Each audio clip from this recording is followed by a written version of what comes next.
Blessings upon blessings.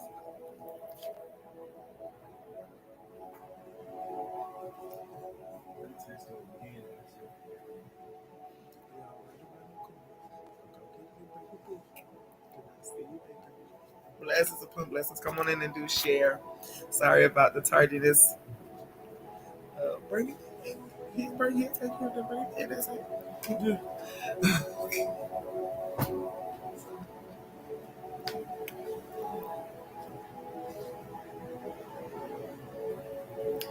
Go ahead and do share.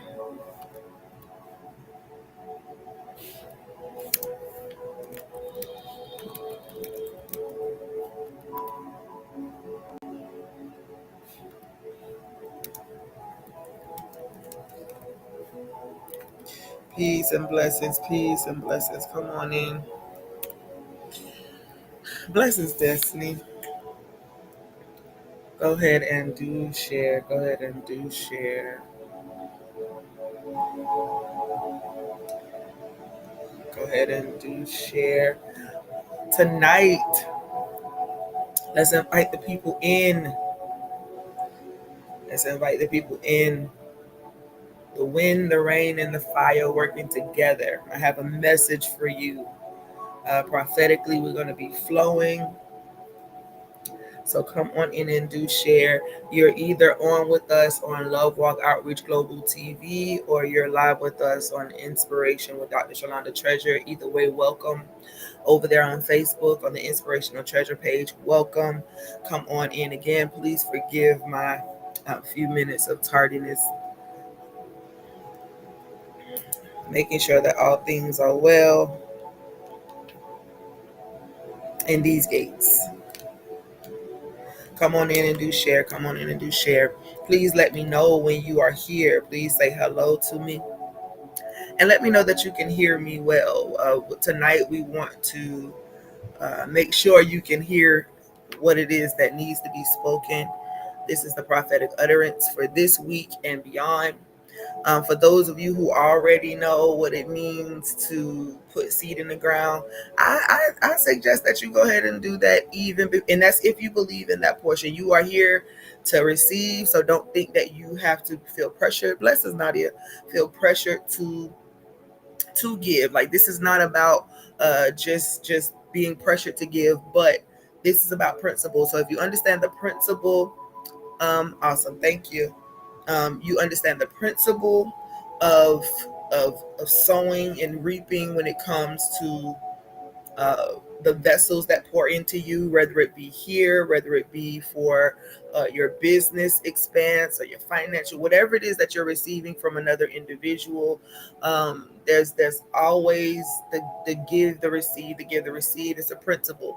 But when you are sowing intentional seed, especially financial ones, because that's where you need your growth to be, or you need to write a name on it and say, hey, this is where I need growth in my life, in my family, with my friends, and the word or the message that you've given, it resonates with me. And so I honor by giving something. But when you are sowing intentional seed, it's because you're already in anticipation, and you know that thing is going to grow into something really, really powerful for your life. And so tonight, if you are in that frame of mind, you understand what that means, then go ahead and go to blessings upon blessings. Go to one of our coffee websites. We're literally right now live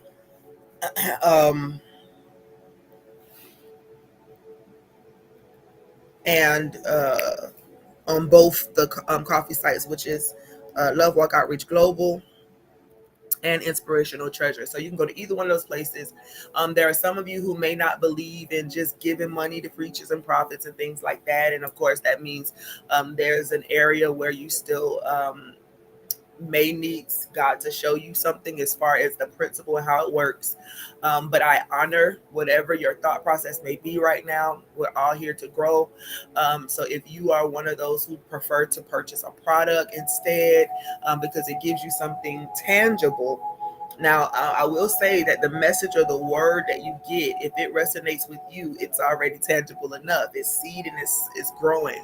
But for those who need to see something, you need to hold something in your hand or look at something or listen to something, then by all means, at that coffee site, Inspirational Treasure, or at the Love Walk Outreach Global coffee site, you can go there and find a product that you may be interested. There are courses, there are ebooks, devotionals. You also can go to Amazon.com and purchase a copy of our latest book, and you can sow in that way. But almost, I'm not even going to make it so urgent, but it's definitely an urgent message for those who understand the principle to go ahead and get something in the ground. And for those of you who are radical enough to do it before I even give a message, that's because you trust that God is going to say exactly what needs to be said for your life tonight. So let's go ahead and share some more um, wind, rain, and fire. Wind, rain, and fire working together. Wind, rain, and fire working together. Come on in. We're about to chat. We're about to pray, and we're about to prophesy. That's what we do on this Thursday night. If you have not gone and listened to our podcast over on the Love Walk Outreach Global TV, it is called The Love Walk Approach. If you have not already tapped in over there on YouTube and liked, subscribed, and followed, and done all those wonderful things, please do. We are going to be doing episode 15 this coming Sunday. So we in it, y'all. We in it. But episodes 1 through 14 are available if you want to catch up. We are talking about the love walk approach. This is our mission of sort to deliver the message of our Great Commission, of the message of the Christ mind, the same mind that was in Christ Joshua. And we offer love by giving of our gifts of prophecy, of teaching, of wisdom, or whatever it is that God wants to do to use us. And over there on the podcast, we are really diving into the pillars from our book, What If God Is All of Us, considering the love walk approach to social justice and global healing. And what we're doing there, simply put, is helping us, all of us, because I'm not exempt. My teachings just so happen to be, you know, directly from above. So I got to say what I'm going to say, even if it's still something that I may be working on or need to see. So we are over there to learn, just to really talk about the pillars, because when Christ Joshua was walking this earth and other love walk agents were walking this earth, they displayed the love of God in their actions and in their teachings. They showed us, they talked to us, they gave an understanding. And we have a limited view of every teacher who has come along. We don't know everything that Christ Joshua did as he walked the earth, who he met, who he talked to, where he learned from. And yes, he did learn as well. But we don't know the whole stories. All we know is the parts that we have. And with the parts that we have, teaching love or displaying love or showing love is in essence is simply I show up in the strength of who I am and what God has created me to be, who God has created me to be. And I give of that. I give of that strength. I give of that strength to the masses. There are both links right there. You feel free, y'all, to go ahead and dive into either one of those. And I'll even put the QR code up for a second for you to go over there and purchase a copy of the new book if you want. Just as I say what I'm saying right now.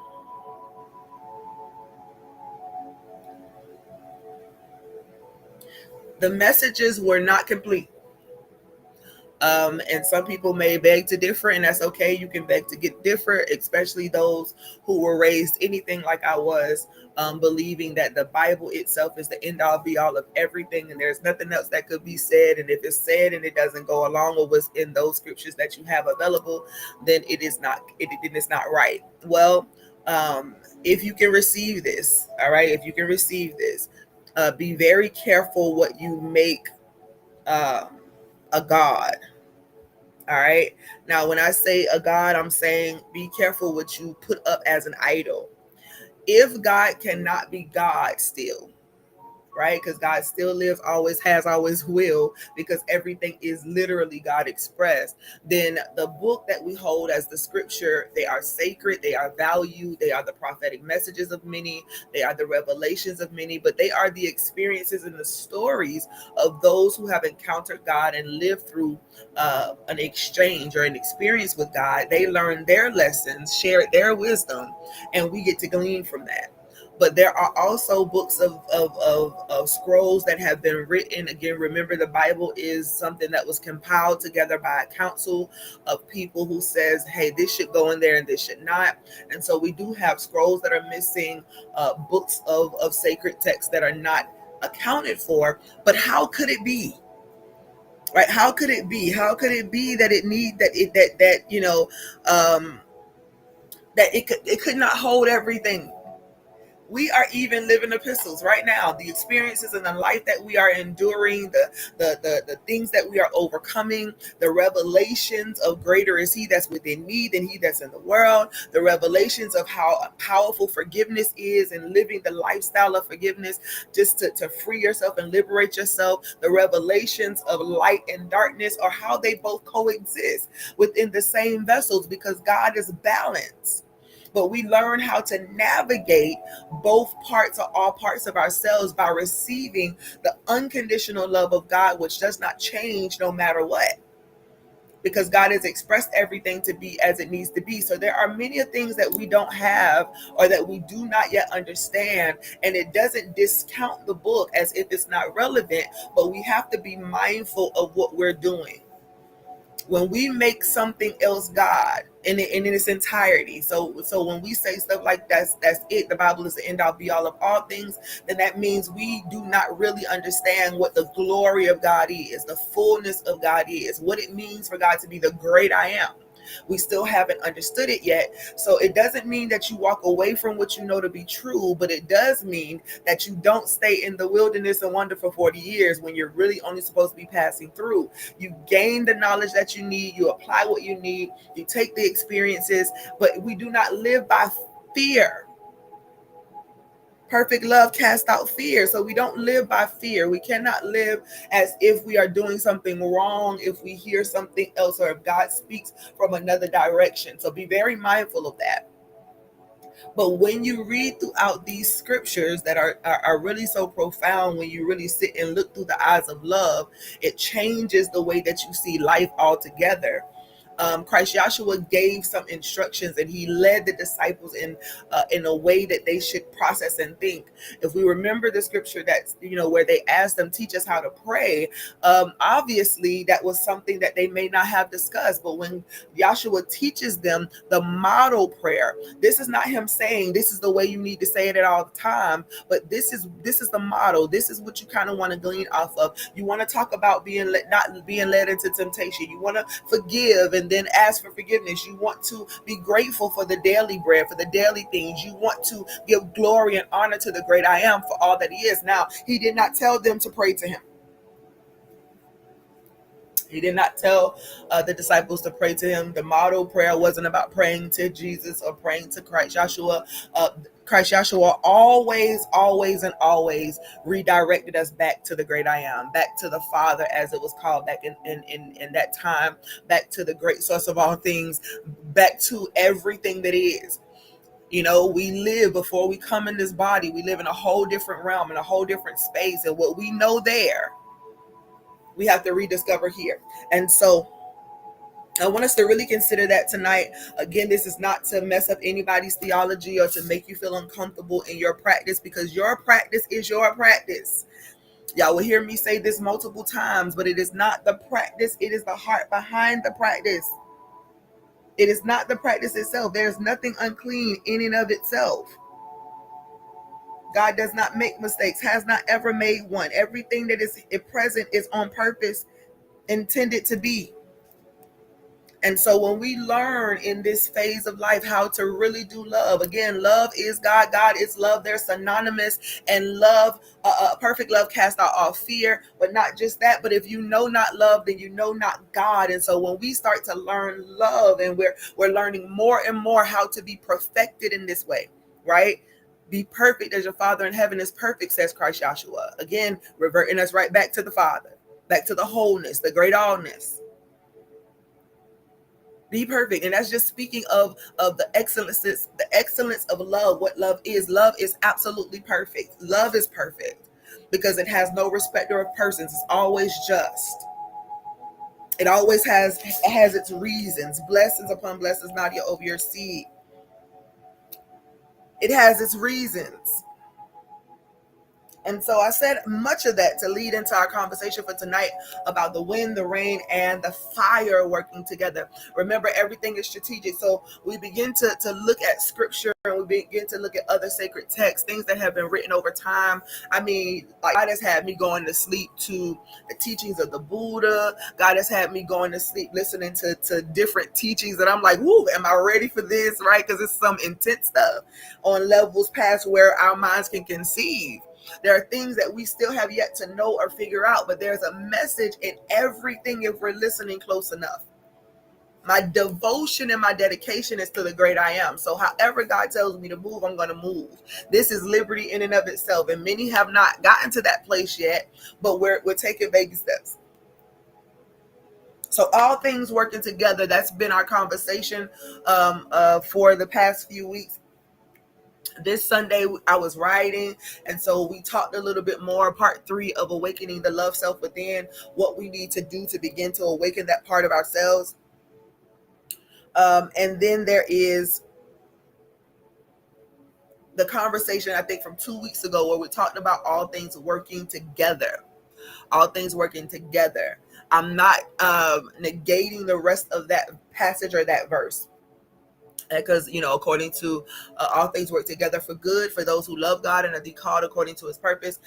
In my teachings and in the way that God revealed it to me, again, all of us are called according to the purpose of God. And all of us are love incarnate. We just have to come to that realization again that we are literally the unique expression of God. So love is always already a part of who we are. And we are all called according to the purpose, because if not, we would not be present and alive.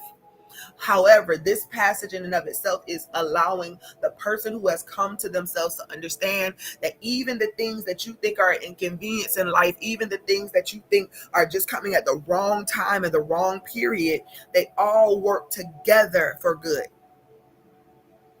And so tonight we're going to talk a little bit about that, because I have a couple of things, and I haven't posted this last post yet, but I'm probably going to post it tonight or tomorrow, where there was a literal fire feet away, maybe some yards away, not too far, but on the other side of our complex where we live in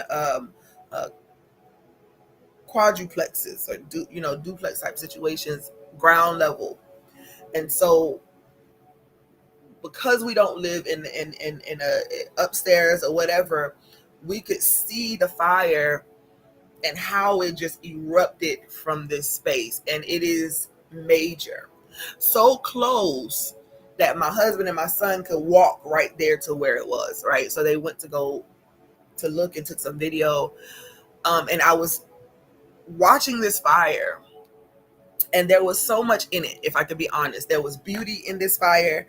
But of course, we know what the fire's doing to this thing. Come find out it was a whole building, like where college students would stay. And prayerfully, thankfully, I don't believe that any of them were there, because I was definitely praying.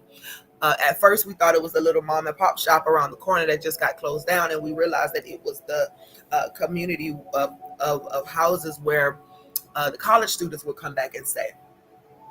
And it was like this, it looked like a big explosion up top, the whole thing, once they got closer to it. So let me go ahead and go back before I even talk about getting closer. But nevertheless, we're looking, and I'm standing in front of my door, me and my son's girlfriend. We're standing there, we're looking, taking video, taking pictures. I don't really know why we take pictures and take videos of certain things, but I think maybe so we can mark an occasion or something. But we're looking at this fire, and there are The smoke is red, and it is just erupting. It's coming up. It's coming up. There's fire. And in the midst of that, I'm taking a video, and God begins to have me share, because just a few days ago, I made a post about the rain. Good, Cheryl. I'm glad you showed up, because I was about to try to send the link to you, but I'm talking, so I'm distracted. Glad you showed up. I will release your prophetic word in just a second. But so I'm standing, we're standing, and so just a few days before that, me and Nadia were riding back from Virginia on assignment to do a vow renewal for my niecey daughter and her husband. And so we're heading back, and while we're heading back, I'm driving. I got my music on. I'm good. 9-10 hours, I'm straight. Got some good music I can sing to. As long as I know the words, I'll stay awake the whole ride. And so we're riding, and then it's raining. And I think earlier in the car ride, I was just kind of listening and vibing into, to some hip hop, to some R&B, to some different, things. But there was a point where I felt like I needed to shift into what I was listening to at the moment. And I was listening to, and I have a playlist with all male gospel voices. I don't know why. That's just, but I'm listening, and then there is a moment where I play Wind of God by Vashawn Mitchell, same person who sings Turn It Around for Me. And so I'm listening, and I'm getting these instructions, and I'm really just praising God within myself, because God is giving me this message about this wind, that is blowing, and how it's blowing my way. And for anybody who knows me, when God is telling me something about myself, I'm still going to try to find a way of how it connects to everything and everybody else in my life. But at that moment, he was just ministering to me, and I was singing, and I was receiving, and I was like, God, it's just been such a tough season. And, this is the stuff that is happening, and God, you already know, but this is how I'm feeling. And so the instructions then were, hey, get off at this next exit, get out of the car, and just let the wind blow on you. Now, mind you, it's still raining. It's still raining with these instructions. This wasn't a wind with no rain, with no anything. It was a wind. It was a rainy wind. And it just so happens that the GPS was directing me to get off at this particular exit anyway, which made it even more perfect. And I get off, and I say to Nadia, hey, don't think I'm crazy enough. I hope you don't think I'm weird, whatever the case might be. She's like, nah, you good. And so I get out the car, and the wind is blowing, the rain is hitting me, and the rain is so refreshing. But the wind blows. I got my hands lifted. I done hunched over a couple of times, holding my belly, because I feel the stirring. And I know it's people passing by, and there's people going over to the Walmart over there. Then we're right by a strip of stores, and people are pulling up. And I know they're there, but I have no sense of the fact that anybody's watching. It doesn't even matter at this moment, because all I can do is give God some great glory for what it is that he's saying to me. I had to redirect my thoughts. I don't know who this part is for, but I had to redirect my thoughts, because immediately, and y'all, I have this thing, people ask me how I'm doing. If I don't know what to say, I'm just going to say I'm choosing gratitude over complaint. It's the truth. Because it may be something really devastating going on in my world, but I still want to choose gratitude instead. And so I'm literally not having words. And my mind wants to revert back to everything that's going on, and all of the stuff that's being shaken up, and the family dynamics that's being shaken up, and having to stand in this place as a teacher of love walking, a teacher of the Great Commission, where we bear the burdens of one another. And I'm having to make these decisions that require justice, require neutrality, that require me to be still and know, right? Because there's no way of knowing what's really happening. And so this season has been wild. And so God says, let this wind blow. The wind of change is happening. And then there's the rain. I just gave another message not too long before that about the seed. And I was talking about the season that we're in and the rain and how much it's raining. Guess what? It's raining even more so right now because summer turns into autumn, where it is a great time of harvest. The harvest that you're going to eat of. And so it's all strategic and it's happening, but this rain and it's raining and it's raining, and rain seems very inconvenient for many. Blessings, Mari. It's good to see you here. It's the rain is happening. The seed is being watered.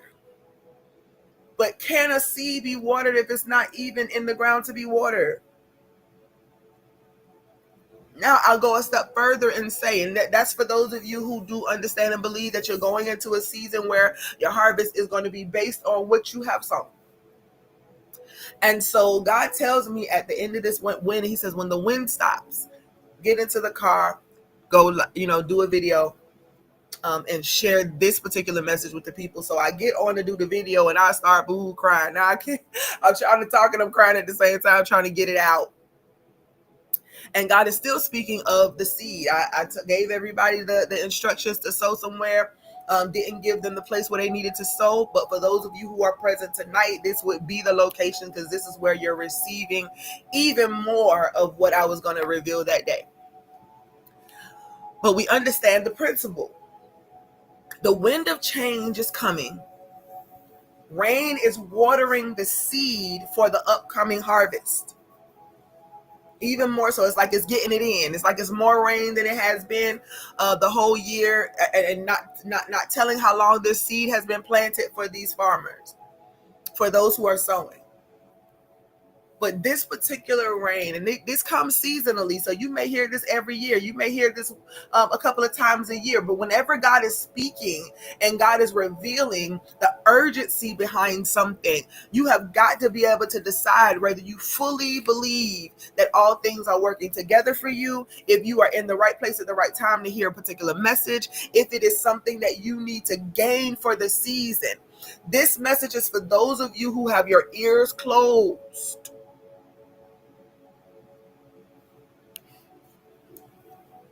You have your ears closed, because some of you are still rehearsing the dynamics of everything that has happened in this season, as opposed to looking at what it all could mean. And so you got the wind and you got the rain. Well, here comes the fire, not even a whole week later, maybe a few days later, right here next to my home. Well, not too far from our home. Thank God for nobody being hurt. But I'm going to speak this from the perspective of from the lenses I'm looking through. I have some of the pictures that we took, and you can literally see a face in it. You can literally see a face in it. And then also at the top of it was a heart. So there's a heart, and then there's this face that looked kind of skeletal, and I'm looking at both of those things. And I'm saying, God, you're trying to say something. You're trying to give a message, and what is it? And simply this. So prophetically, go ahead and write this down if you need to hear it, if you need to understand it. Make sure you go back there and listen to it over and over and over again. But in that cloud, of smoke, I saw duality. And that cloud of smoke, I saw the love vessel that we are at the very top. And then beneath that, which would be in our person or in our soulish realm, would be that shadow, that thing that we fuss and we go back and forth and we argue about within ourselves, because we forget that God is all things. Even the things that don't make sense to us because it looks too dark to be right. But in this cloud, there's a heart above this face. My soul, Rebakataya. Nobody immediately start praying, because I'm like, God, is that close? That close? To where manifestations are happening all around me. It's that close. Well, this already been a heck of a season, God. What else could it be? And so he began to show me what it really means for all things to work together in that particular picture. Yes, love is the essence and the core of everything that we are. God is omnipresent, meaning everywhere at once, which means that cannot exclude us. It includes us in everything that exists. And so we are one. And so everything that happens in this great whole has a reason, it has a purpose. Remember the wind and the rain. God says stand in the wind, but at the same time the rain is hitting me in the face. I'm getting drenched. Will you still stand in that moment of what feels like an inconvenience for the purpose of understanding what it all means? Rain and sun and wind blowing on me was symbolic. Seems like a bunch of contradictions, but there was symbolism in it. Well, he begins to speak about this love and about this shadow self, or what we call the shadow self. It could be that person, that thing that's inside of you that makes you feel as if you're a big, great walking contradiction. You know, you got a good heart, but at the same time, you could probably hurt something if it's not careful. Many things people will say, yeah, she got a real big heart over there, but don't push her. You know, and it's the truth, because there's a possibility of both happening. As a matter of fact, we've all been the offender and the offended. We've all been the victim and the villain. We've all been the enemy to somebody, and we've all been an angel to somebody, believe it or not. So we have dual parts. But those parts are not meant to be or treated as if they are separate entities. It's supposed to be treated and understood as being one thing. Now, the shadow, or the things that you feel as if they are overtaking you, they make you wicked, they make you this, that, and the other, those are the parts of yourself that then temperance makes sense when it comes to the fruit of the Spirit. Temperance being self-control, the part of you that you must then, your spirit must then take over. We've heard it said before that the spirit is willing, but the flesh is weak. In other words, that the fleshly self, or the bodily self, or this earthly self, it is subject to some things. Therefore, it has to navigate in order to break through. Your spirit is already free, trying to get you to live in that freedom, trying to let it take control. All things are permissible. The body self knows this. Well, has some idea of this. But is it beneficial? And so he showed me in this great cloud of smoke. And then he began to talk about what would happen once it finishes burning. The ashes that will be left. The ashes that will be left. And I'm saying, God, nobody wants to look at the ashes. Nobody wants to look at the rubble. It's a reminder that the fire happened. And so God says tonight to tell you, the reminder is necessary. But again, here comes the wind. So you're only going to be looking at the ashes and the rubble for just a second, because the wind of change is still blowing, and it's blowing your way. So while it was blowing with the rain hitting on you, yes, it was watering the seed within you, because there's a great harvest coming. I still got more to say to it. I'm not done with this, so don't take the good and not take everything else that I'm going to give you tonight, because you need to hear these warnings. And you need to do a self-evaluation. Tonight we're gonna ask forgiveness for some things. If you're into that, if you're not into it, you don't feel like you have to ask forgiveness, that's okay too. But we're going into that work tonight because we want our harvest to be something that we can digest, something that is digestible, something that is good for us, nourishing to us. We don't want to eat the fruit from our impulsive, trauma-filled decisions, but I'll get into that in a minute.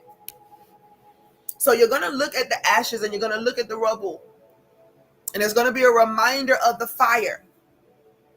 But it's going to be based on your perception. For some, we understand fire to be used. Again, it's not the thing itself, right? Nothing unclean in and of itself. So fire in and of itself is not unclean. It has purpose.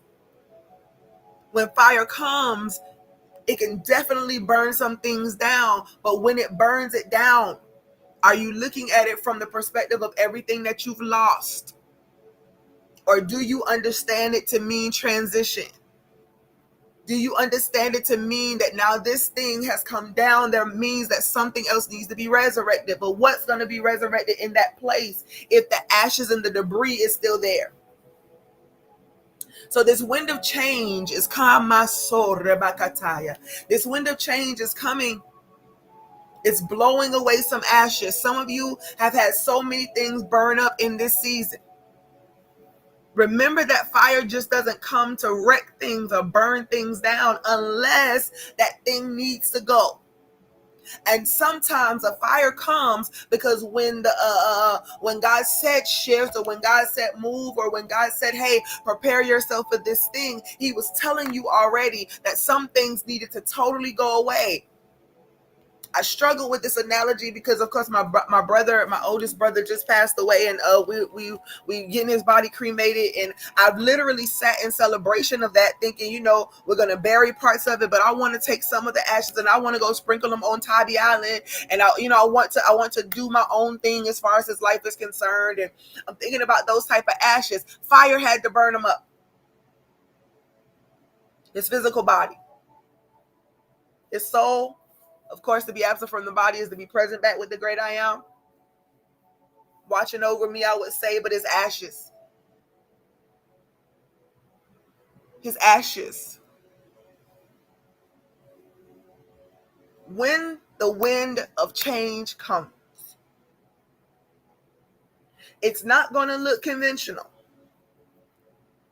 You see, all of these different, seems like contradictions in what I'm saying, but there are no contradictions. It all works together. Wind, rain, fire. Fire comes to warm. Fire can warm you. It can cook your food. Fire purifies gold. It purifies. You boil water on a stove, it's sterilizing, it is purifying.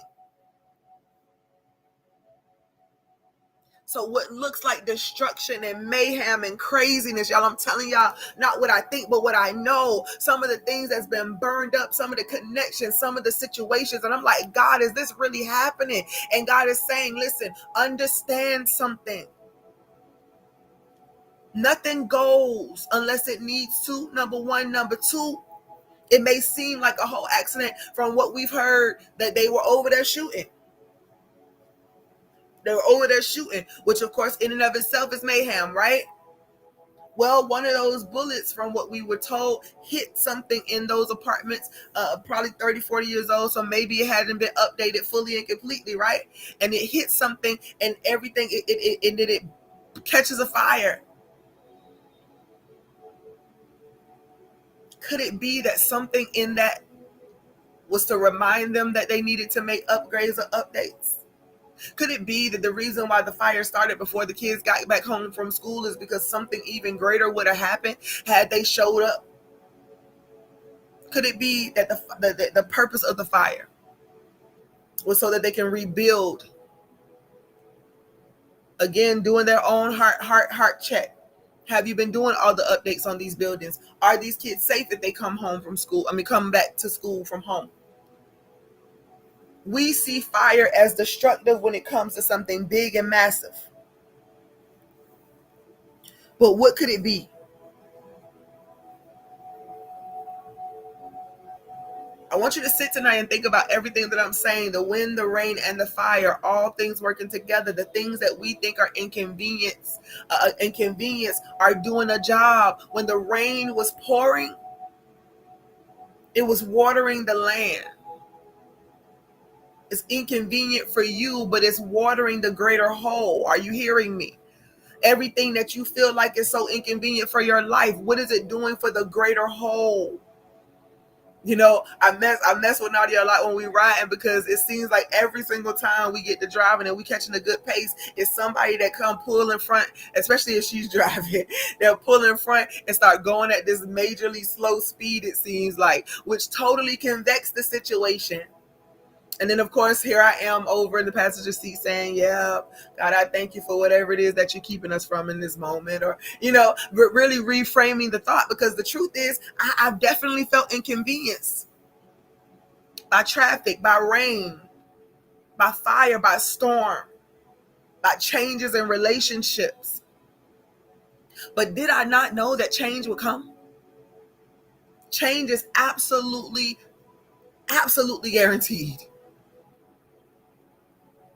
But when I begin to understand how the wind and the rain and the fire work together, then something else happens. Not just the change that must come, but the transformation that I choose.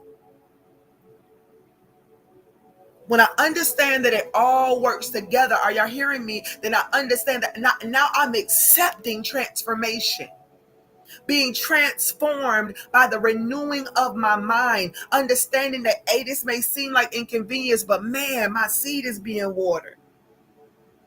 Hey, this may seem like inconvenience, but whatever it is that's in that rubble, in those ashes, it just needed not be. And y'all, I'm trying to be very careful about my words, because I'm gonna be honest with y'all. I don't need a physical one. I definitely had enough going on. But I understand the concept of what it is that God was trying to relay in this message. When you begin to understand that all things work together for good, for you, you come into the fullness of the understanding of love, God being synonymous, love being the great command, because it is the thing that's going to cause everything to come into its peaceful state, new heaven, new earth, whether this be physical to you or whether it be spiritual. The transformation takes place when you understand the truth of the matter. I don't necessarily like shifts. I don't like when it comes time for elevation sometimes, because this, some people would say, well, you already an apostle. What's the other elevation? Well, elevation is spiritual. The titles are for you. The titles are for mankind to see what area this person works in. But elevation is of the spirit. And so as you grow and you get to the next level in your spiritual journey, if you're a spiritual worker, if you're employed in the spirit, then that means you're going to different promotions, different levels of things. That means the next level of what's coming for you, you got to be prepared for it. And before you walk into it, what happened with Christ Joshua? Did he not get led into the wilderness to be tempted?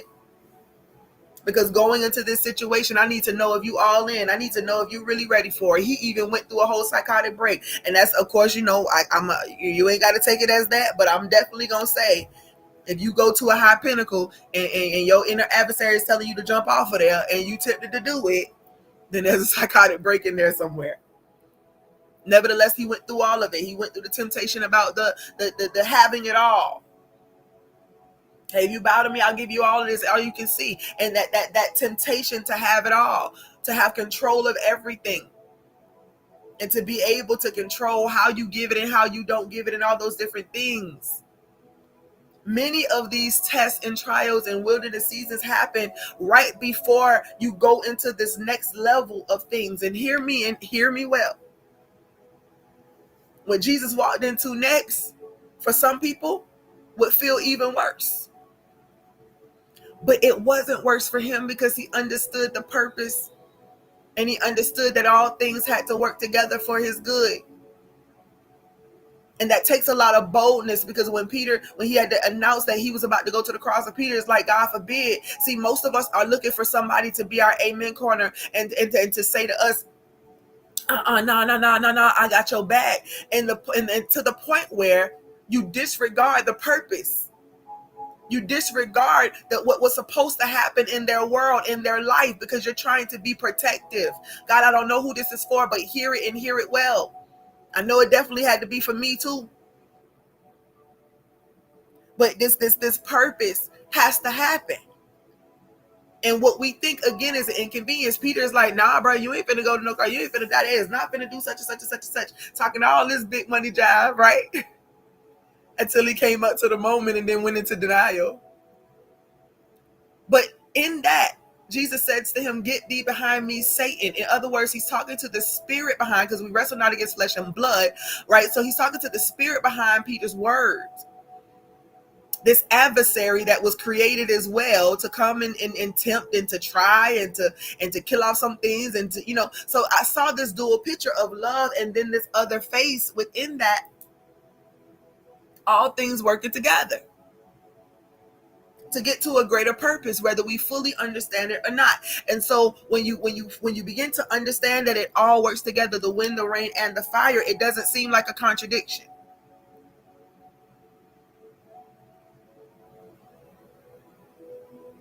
It doesn't seem like a contradiction anymore, because we understand that there are some of them can seem like they're very much so inconveniences.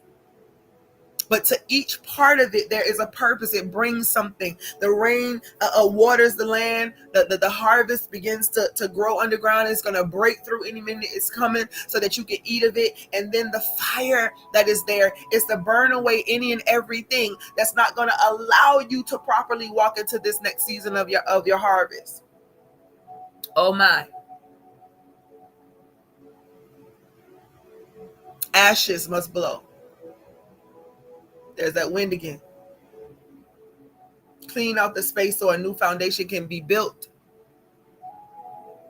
Some people may say, well, I don't know if I want to build a new foundation because I'm tired. I'm tired of building something just to have it taken away. And that, again, would be a mindset shift that's needed. Because once you realize that life is meant to be explored and lived out and built, and all these things are supposed to have, again, all things working together for good, then you anticipate the next thing.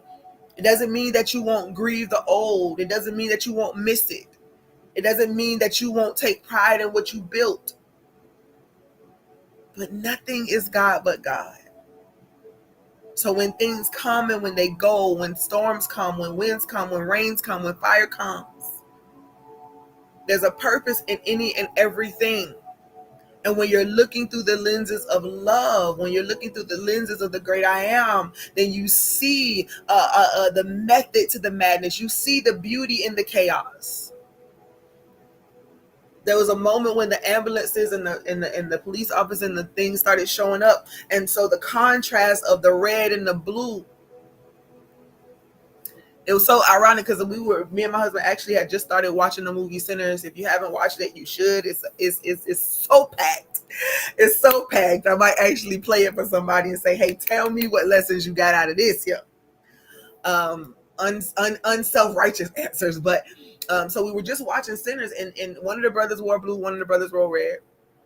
And then there were, of course, fire and things like that in the movie. But looking at the contrast of the red and the blue, you see the dynamics of the yin and the yang, the duality, that they all fit, they all belong. And there's beauty even in what seems like chaos. But the eyes and the lenses of love sees it even when we don't. We feel like it's all hell right now until you 3 months down the line and you're like, oh my God, if that didn't happen, then this wouldn't have happened.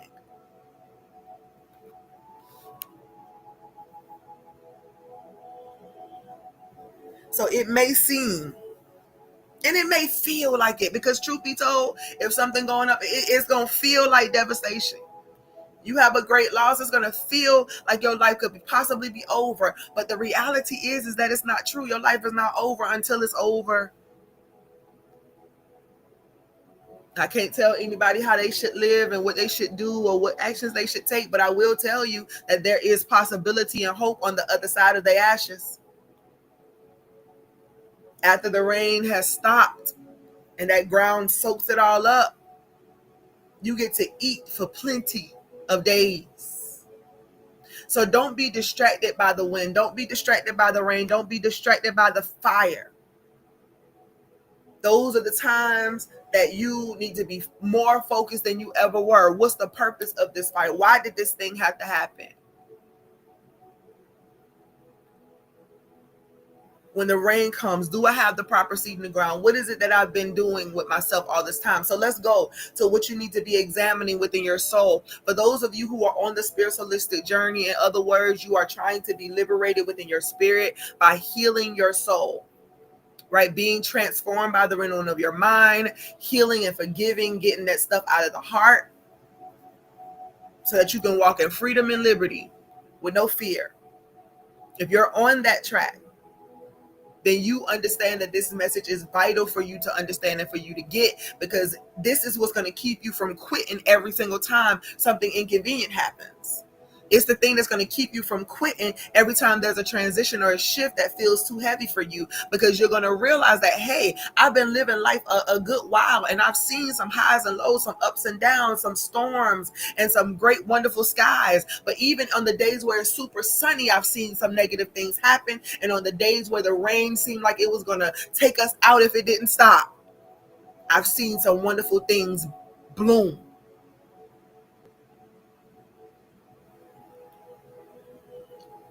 Be mindful not to discount anything or any part of what's happening. And yes, I know it feels awful, I'm telling you.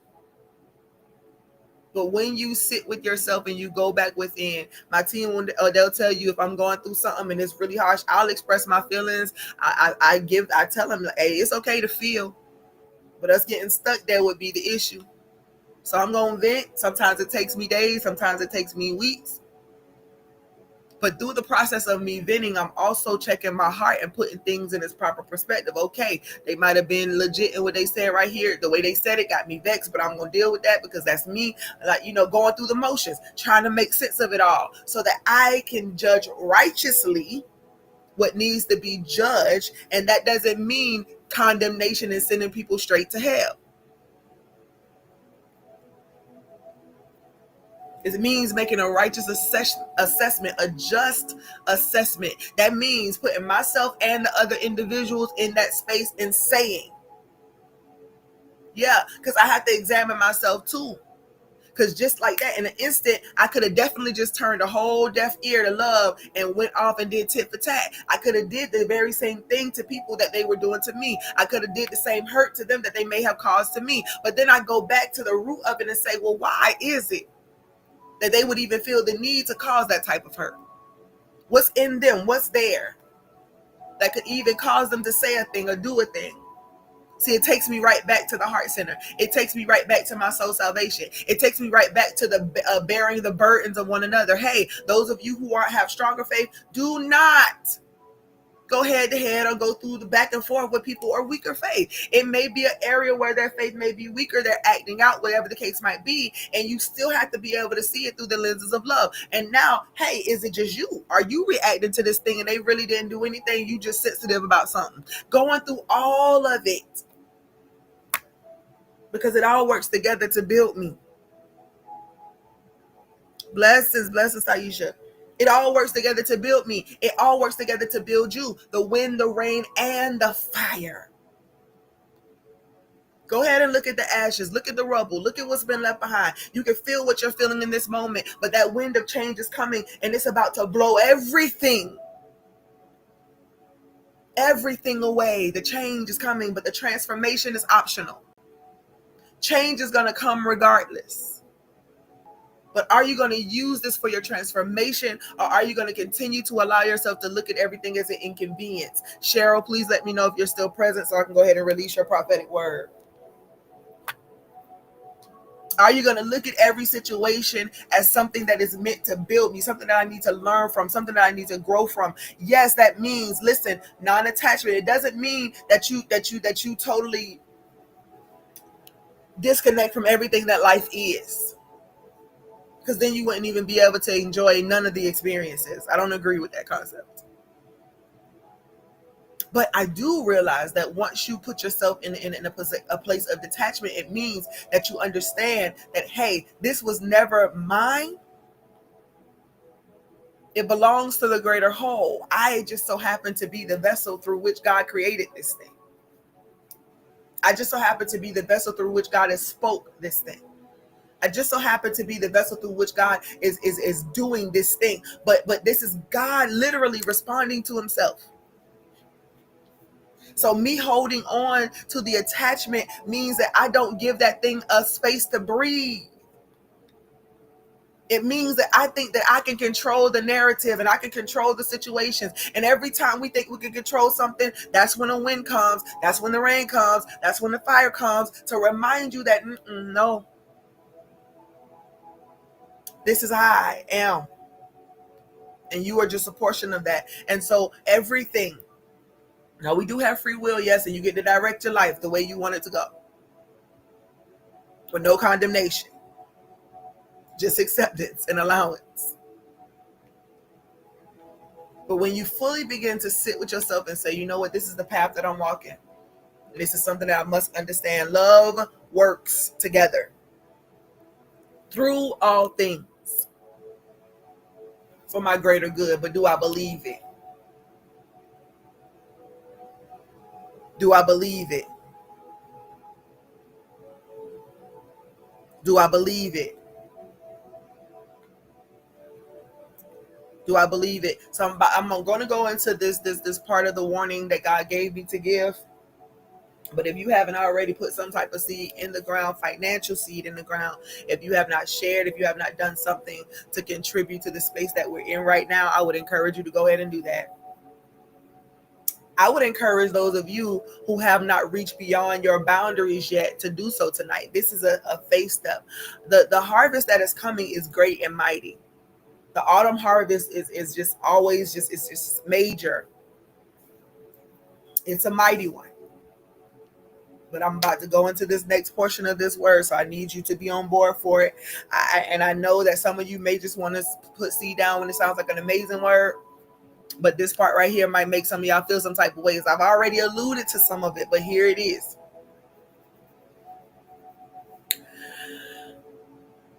If fire has come to burn up some things in your life right now, let it be so. Because much of that fire came to burn up some. So let me say this. Somebody has been praying for you. Somebody has been praying for you because they do not want you to reap based on the seeds you've been sowing in this past season. So if fire has come in your life, and this is not for everybody, because some of that fire has just simply been because you just, need to move forward. And in order for you to move forward, it had to happen that way. You'll know who you are if that's you, because you'll know your heart. You'll know what you've been sowing. But for those of you who have been sowing discord, you have been sowing strife, instead of you actually examining your own self, you've been pointing the finger outward the whole time. If you have been only doing things halfway, God has given you instructions and you only did minimal because of whatever fears or thoughts or whatever you've had. If you have been holding hostage anything other than yourself, right? Because you got the right to control your dynamics, but we do not have the right to control others. Or, we can, but what you sow, you shall also reap. If seed has been sown, these type of things I'm talking about, remember the rain has happened. If it did not get burned up in the fire to where it's ashes and it can blow away, then the harvest that you are about to receive in this season is going to be, and hear me carefully, not a punishment, but a consequence. Perfect love casts out fear, because fear has to do with torment and punishment. We're not here to talk about punishment. I need you, whoever you are that's still sitting in this place of feeling like this little kid that's being reprimanded every time something happens in your life, or every time God gives a prophetic message or spiritual insight, you feel like a little kid. You feel like you hit in your heart and like, oh, you feel like you just got a whooping. I need you to deal with that right now. I need you to get off of milk right now. And I need you to hear.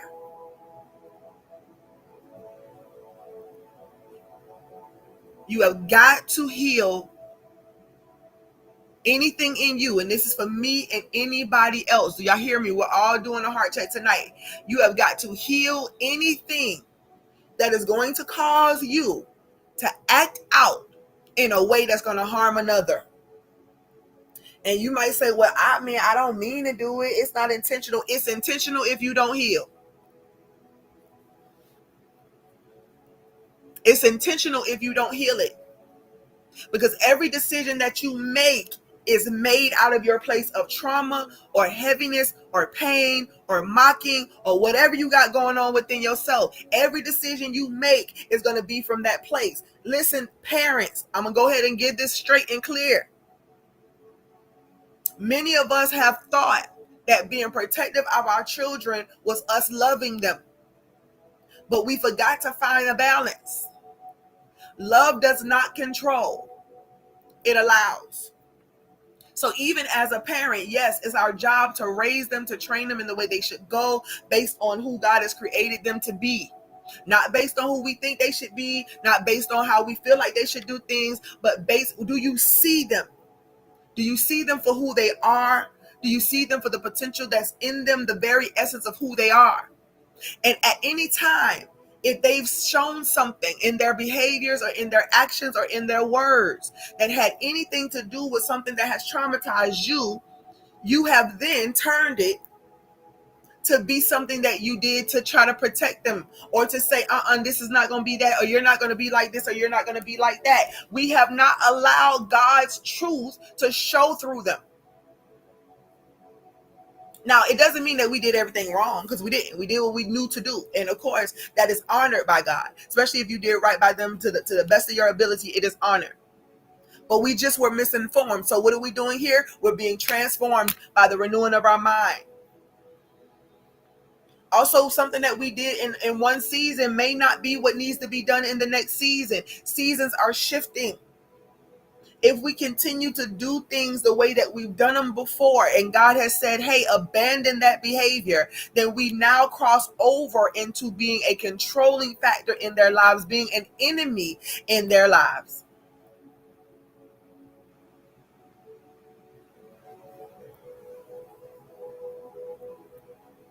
The principles of God are going to work. They're going to work. And so if you have sown seed at all, like if you have been in a situation where you're looking at all this stuff and it's coming at you, I told y'all this has been a very, very intense season for me, for my family or whatever. And so when you're looking at the situation from the inside, or you're looking at it, let's say this, you're living the experience as opposed to observing it. When you're living it, when you're in it, you're ruminating over it, you're analytical about it, you're trying to overthink it, anxiety comes, fear comes, all this stuff begins to happen. But when you are observing it, looking from the outside in, you can see through clear eyes. You can see through love eyes. Nothing belongs to us. We're just a conduit in which something is done or said. Prayers are answered through our hands, through our words. The strong bearing the infirmity of the weak. Literally, that is kind of what it is. What I have, you can have it. If I'm doing something in business, please honor the business. One to another we live. So if you're thinking about something is happening in your life right now, and you're having to overthink it, more than likely you need to step out of the situation and look from the outside in. Observe it and make a hard decision.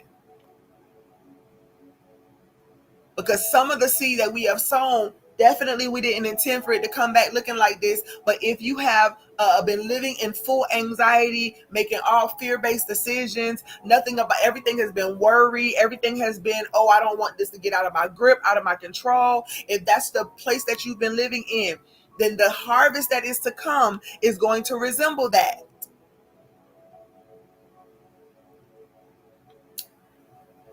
It just so happens that God gave me these instructions to speak on this week. So God is causing us to be able to burn up some of them old seed that we planted, or God is causing it to be revealed. One or the other. The rain is watering it. Harvest is coming. But what is it that you need to get off of your chest? What seed do you need to get out of your heart right now? What seed has been planted? Has it been strife? Has it been envy? Has it been jealousy? Has it been resentment?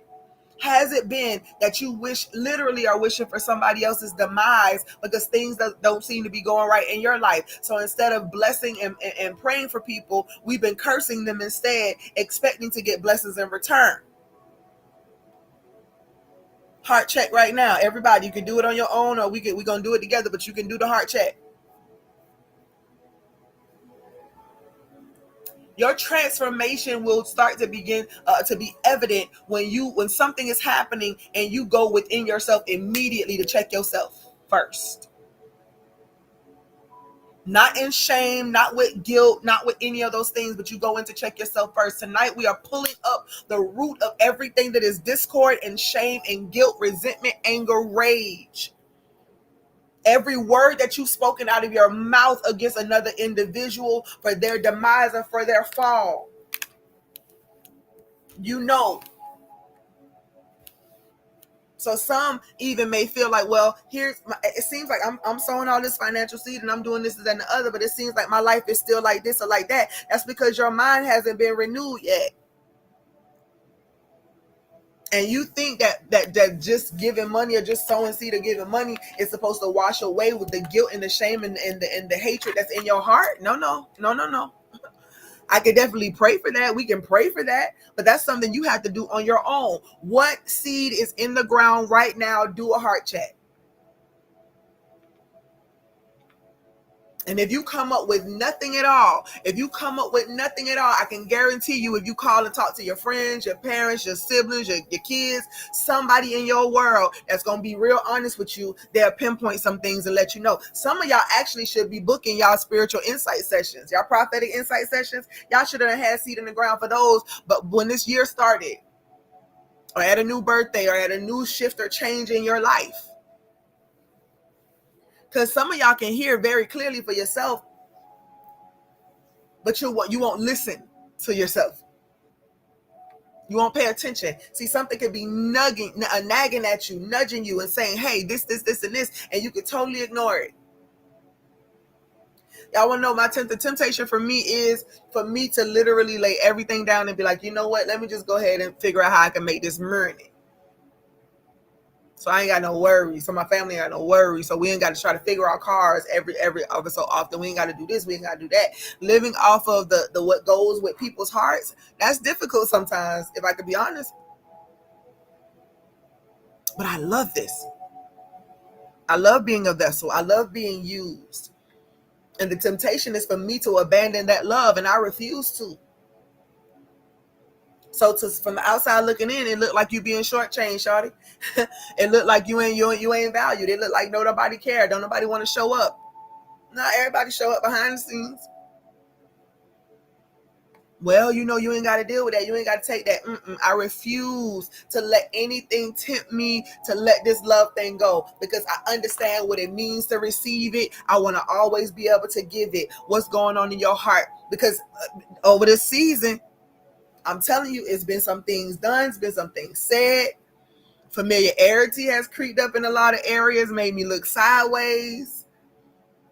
But that 40, them fours keep showing up. Them fours keep showing up. They try to assure me, to tell me to keep preparing.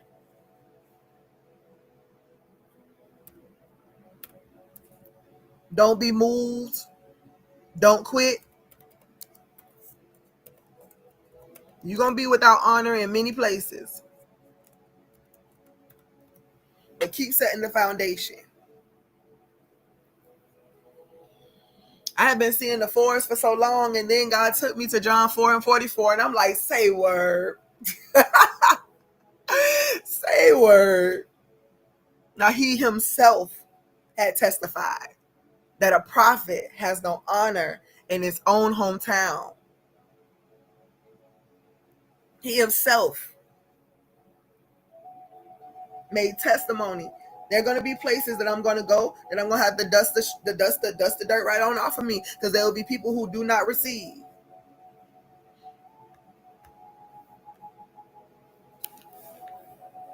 There'll be many a times where you will not be with honor. There'll be many a times where people are so busy trying to figure out who they are and find themselves that you're going to get lost in the shuffle. You're going to be talked too crazy. You're going to have moments where you're like, should I continue to move forward with this? Because I don't want to force people to want to be different. I don't want to force people's transformation. This is love. With love and kindness, I want to draw. And so when I have moments where I don't feel very loving or very kind, y'all going to see me try to tuck up somewhere till I get myself right on together. That takes work and it takes practice. And it takes me doing introspection first. Listen, are you searching yourself? What seed have you been sowing? Listen, many of you and I don't know who this specifically is for, but you got a mouth on you to where you talk about people so bad. You talk about their issues. You talk to other people about their circumstances. In other words, in a way that says, see, that's what they get. And that's what it's like, a mocking type of thing. If that's you, go ahead in your heart right now. Yep, I'm about to start calling out stuff. Cheryl, I'm coming. Sikatama suku rebakiataman sikio roboto. Shekataman sikio rebokotu amandi akasi. Blessings, Mary. Blessings, Jayana. I ain't see all of y'all pop up on here. Blessings, Tracy. Many blessings to everybody. Come on in and get this work if you're ready. And Jayana, please don't overthink your seed. If you hearing this message tonight, then you got to try to figure this one out, baby girl, because this is a real one. This harvest is coming, but it's not just, it's talking about the financial, yes, because many of y'all need breakthroughs, but it's also talking about support factors. You got support that you want for your business, for your ministries, for your family, for your whatever. What are you sowing when it comes to others? See, it's not that it's always give and then receive first. It's always sow and then reap. It's not the opposite. God knows he'll give seed to the sower, but that won't be from a begging position. That's because that's the posture of your heart. If your heart is postured to be a giver, he will always put something in your hands. And this is not directly directed at you, but this is for everybody who's listening to me. We find it when we want to do something else. So yeah, check everything. Be mindful of everything that heart is sowing. But whoever you are, if that's your word, go within yourself right now and decide.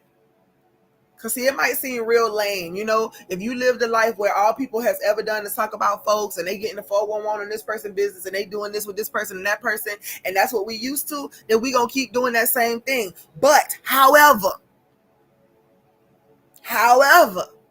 that means you should absolutely be on mute when somebody start talking your business like that. You should have absolutely nothing to say. And immediately when you hear them start talking about you or talking bad about you or whatever, go within yourself. And some of you may not be talking negative or bad about another person. So it may not apply to you. It may be something else. But if you know I'm talking to you, check that heart of yours, because not only are they going to talk about, people are going to talk about you, but they're going to talk about those that are connected to you. And you may be strong enough to handle the words that they're saying, but your child may not, your grandchild may not be. See, generations, it passes down. So whatever harvest, I'm telling y'all tonight, this is very intense. And I hope that y'all are really hearing the heart of God on this, because the harvest that is coming in this next season, what you're about to eat from, what you're about to be digesting, Sikataman soko o rebai kataman diokosu. Whichever one is fine, Taisha. Ho reba kataman siki o reboku utu mase. He shatabaso. Yep. That so I'm gonna say this to y'all. When I'm prophesying, whatever I'm seeing, I'm gonna say. I'm not here to make you feel condemned. Right? This is two-edged sword type of stuff. In other words, our first and foremost as a believer, those who say you are a Christ follower, is for you to introspect. It is not for us to point the finger outward first. Now, it could be something that somebody actually does, and it can hurt, and it can sting, and it can be awful in that moment. And yes, you have a right to feel. But he or she who is without a sin cast the first stone. We can't. Not one person on here can cast the first stone. So you got to take yourself and put yourself in a place of being able to do introspection. You think that your personality and everything about you is so great that people should just automatically jump on the bandwagon? Not. I mean, all I'm trying to do is this, and all I'm trying to be is this, and all I'm trying to do is this, and all I'm trying to, it's nothing wrong with that. Absolutely nothing wrong with you reaching your goals and living your best life. But when your heart is tainted, that means you somehow think you better than the next person because you did so. Missed it because you're not. They may be struggling in a certain area, but you definitely struggling in your own area. So who are we? Introspection first. Telling you what some of the things that has been said over these past few months, I had to literally go within myself and say, you know what? I can see how they can feel that way. No, I don't like the way this was relayed. No, I don't like the way that this was done. But God, if all things indeed work together for good of those who love you and be called according to your purpose, and that would be me, and that would be those who connected to me, and that would be those who are present and alive in this life, because we're all called according to his purpose. Then I need to check myself. Did I delay on something that I should have been expedient about? Was I too expedient about something that I should have delayed on? It's not to guilt me out or make me feel bad or make me feel like a failure. No, it's so that I can learn and build some muscles. So everything that they said, even with the harshness that it was said, well, Shalonda, was there any truth in it? Was there anything that you should have probably did after that? But you didn't do it because of the way they delivered the message, because you were stubborn about it. You were prideful about it. Yeah, do the whole heart check, y'all. And there may not be anything there that you can to speak of that you've done, but you do the introspection every single time because you understand this is who I am. I'm a person just like everybody else. I'm a spirit living out this personhood just like everybody else. So I got to figure it out just like everybody else. Sendabasuku rebaisha tamanso.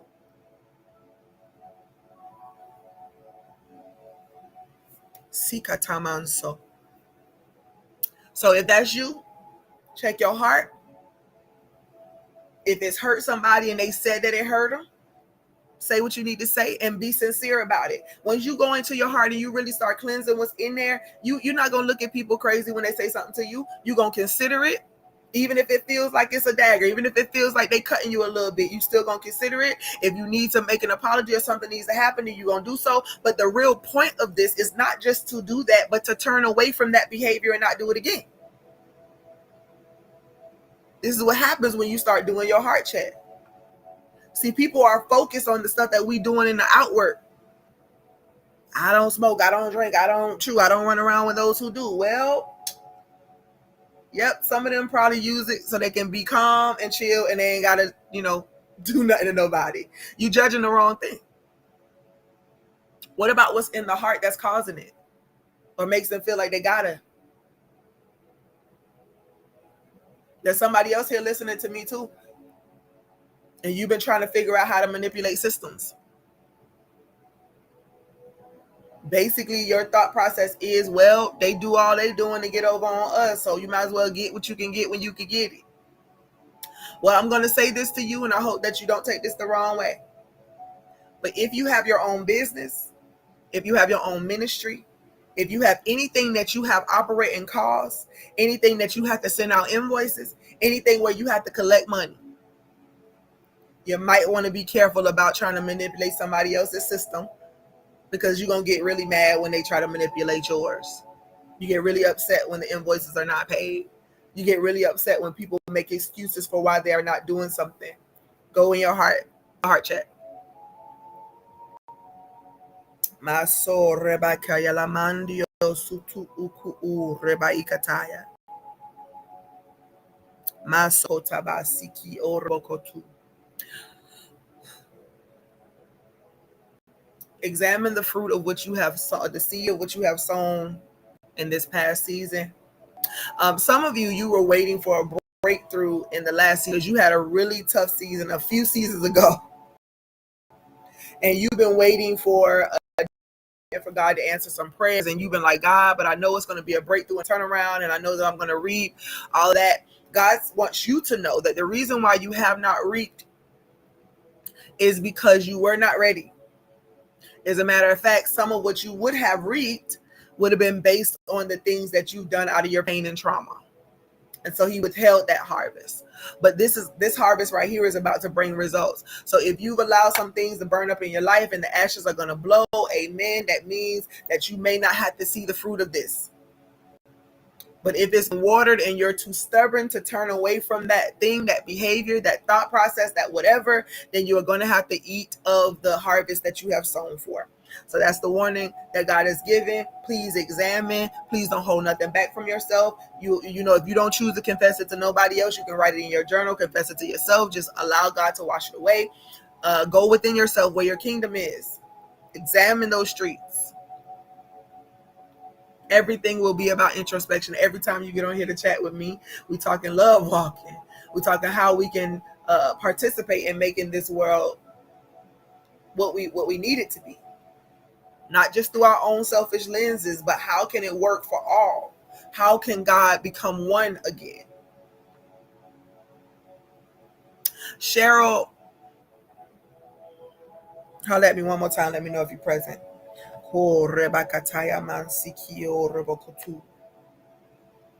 Let me say this to you, Jay Anna, because and I know and I pray that you take this from the place of love, because that's where I'm always going to give it from. But your eyes are blinded to your support systems, because you're so used to doing things on your own. You're so used to being the one to pour into everything and everybody that you have a blind eye when it comes to those who have shown up to support you. And sometimes, because it's not the people that we think it should be, we kind of turn our face and we're like, we're grateful, oh, thank you so much, but no, I don't want to burden them, and I don't want to burden this person, and I don't want to do this, and I don't want to do that, because we're kind of afraid that they will end up not being supportive or turning away like other people have. But the other people in your life that have not shown a certain level of support for you, that's because they're trying to establish their own life. They're trying to figure out how to be strong and be confident and be courageous in their own life and take leaps. And some of them are trying to figure out how to keep their peace of mind. So it's not personal to you. It's not personal to you. Even the stuff that feels personal, depending on who those people are. And I think you can kind of go with what I'm saying. But depending on who the people are, it can hurt a little worse, because you feel like they're supposed to be the ones to show up if nobody else does. Y'all know how I feel about it. Y'all my team. Y'all have heard me talk about it before. But y'all also wanted to be acknowledged, which, I acknowledge you guys all the time for the time and the effort that you put in. But I also have to correct certain things, right?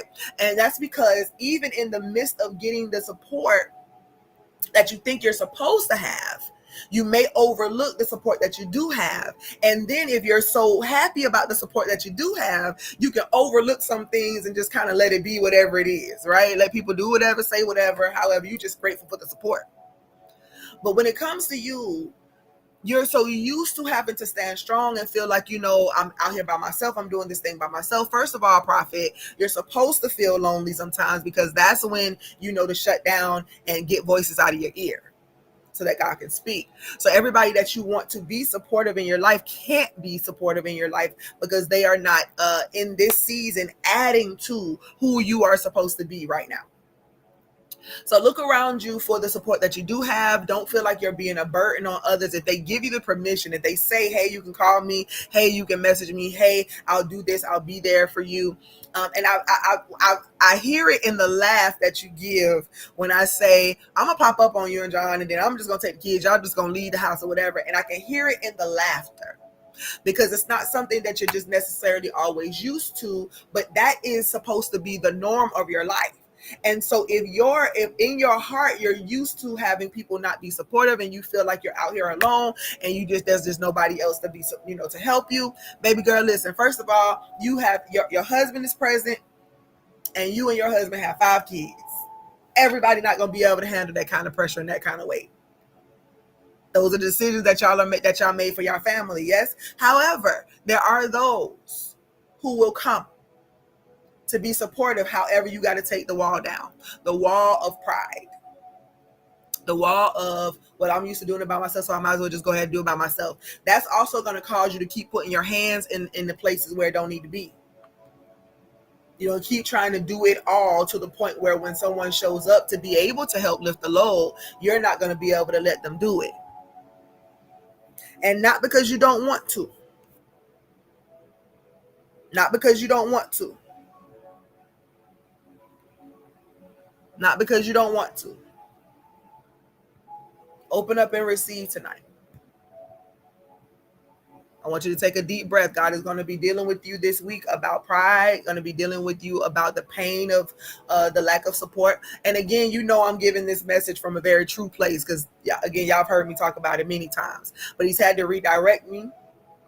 And I'm always grateful for anybody who contributes to my life. But what he began to show me is the support that you were asking for from the others is already being given.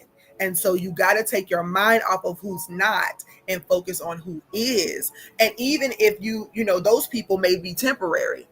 So you want to, really be grateful and satisfied and happy, and see how you can build yourself while that support is there. And then the next transition, the next shift is going to call for different supporters, and then in the next place is going to be a different set of supporters.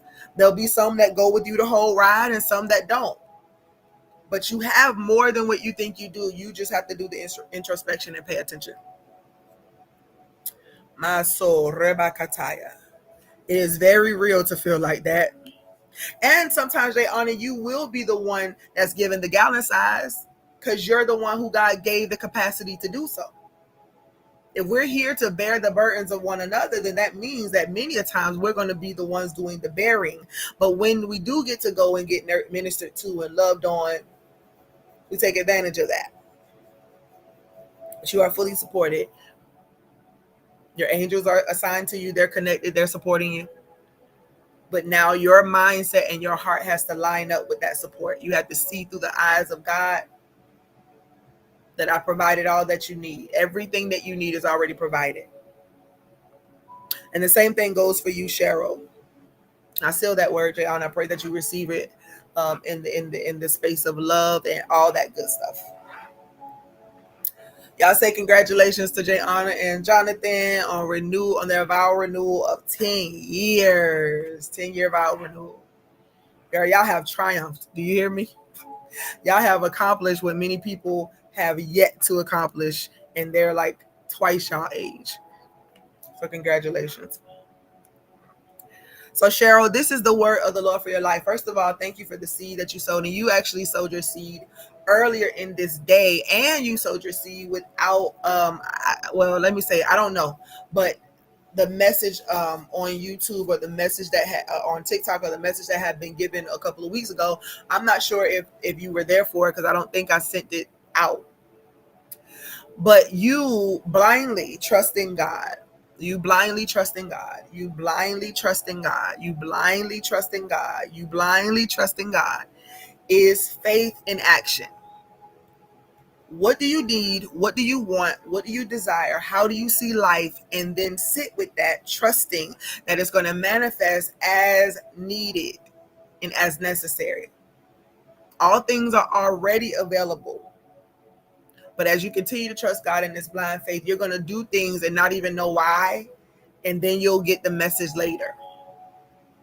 The bountiful seed is something that many of us have forsaken for a while because we're afraid of what the bottom line may be for our bills or our bank accounts or whatever, which in essence kind of lets us know, or let God know that we don't really trust the process. We do a lot of things out of form and fashion, right? We do a lot of things because somebody said this is the way that you should do it. That's the way you should do it. That's a part of the reason why I'm pretty, I try to be stable with those that I'm called to be prophet or apostle to, because sometimes the reprogramming of the mind, or being transformed by the renewing of the mind, takes time. No pressure, no force. But when I have to release a message to a person, and there's the resistance or the misunderstanding or the old wounds that are present, then it doesn't allow for them to follow those instructions. Now, you have a right to choose whether to follow them or not. But if you trust the voice of the prophet, or the heart of the prophet, let me say that, the heart of the prophet, the heart of the vessel, and you know that what they're saying to you is absolute, or that God is speaking in part right now, is confirmation to you, then living by faith is the only thing that's left to do.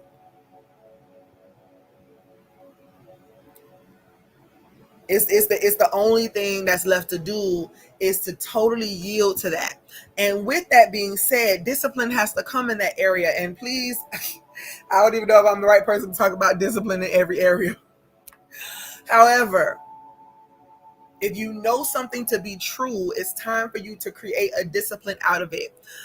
Being a kingdom financer, Cheryl, is a part of your practice. Philanthropy, all those things are a part of who you are in your heart. You're like, and don't take this the wrong way, but you're like that woman who has come to a very peaceful place in her life, and she's so rich to the point where she don't have nothing to do but find out where to put money. And she's grateful and happy to do so because your heart is yielded to God when it comes to loving people. You don't want to see people oppressed. You don't want to see people go through the same dilemmas that you have gone through when it came to breaking through in certain areas. And God has seen that heart of you. And so he's giving you the instructions and giving you this model of things to be able to live by. So for you, giving and sowing and all of that stuff financially, investing in people's visions and businesses and things like that, it's going to be like breathing. It's going to be like prayer life, right? Some people, their practice is to meditate every morning as their spiritual practice to get closer to God and to really see and hear. We should all do that.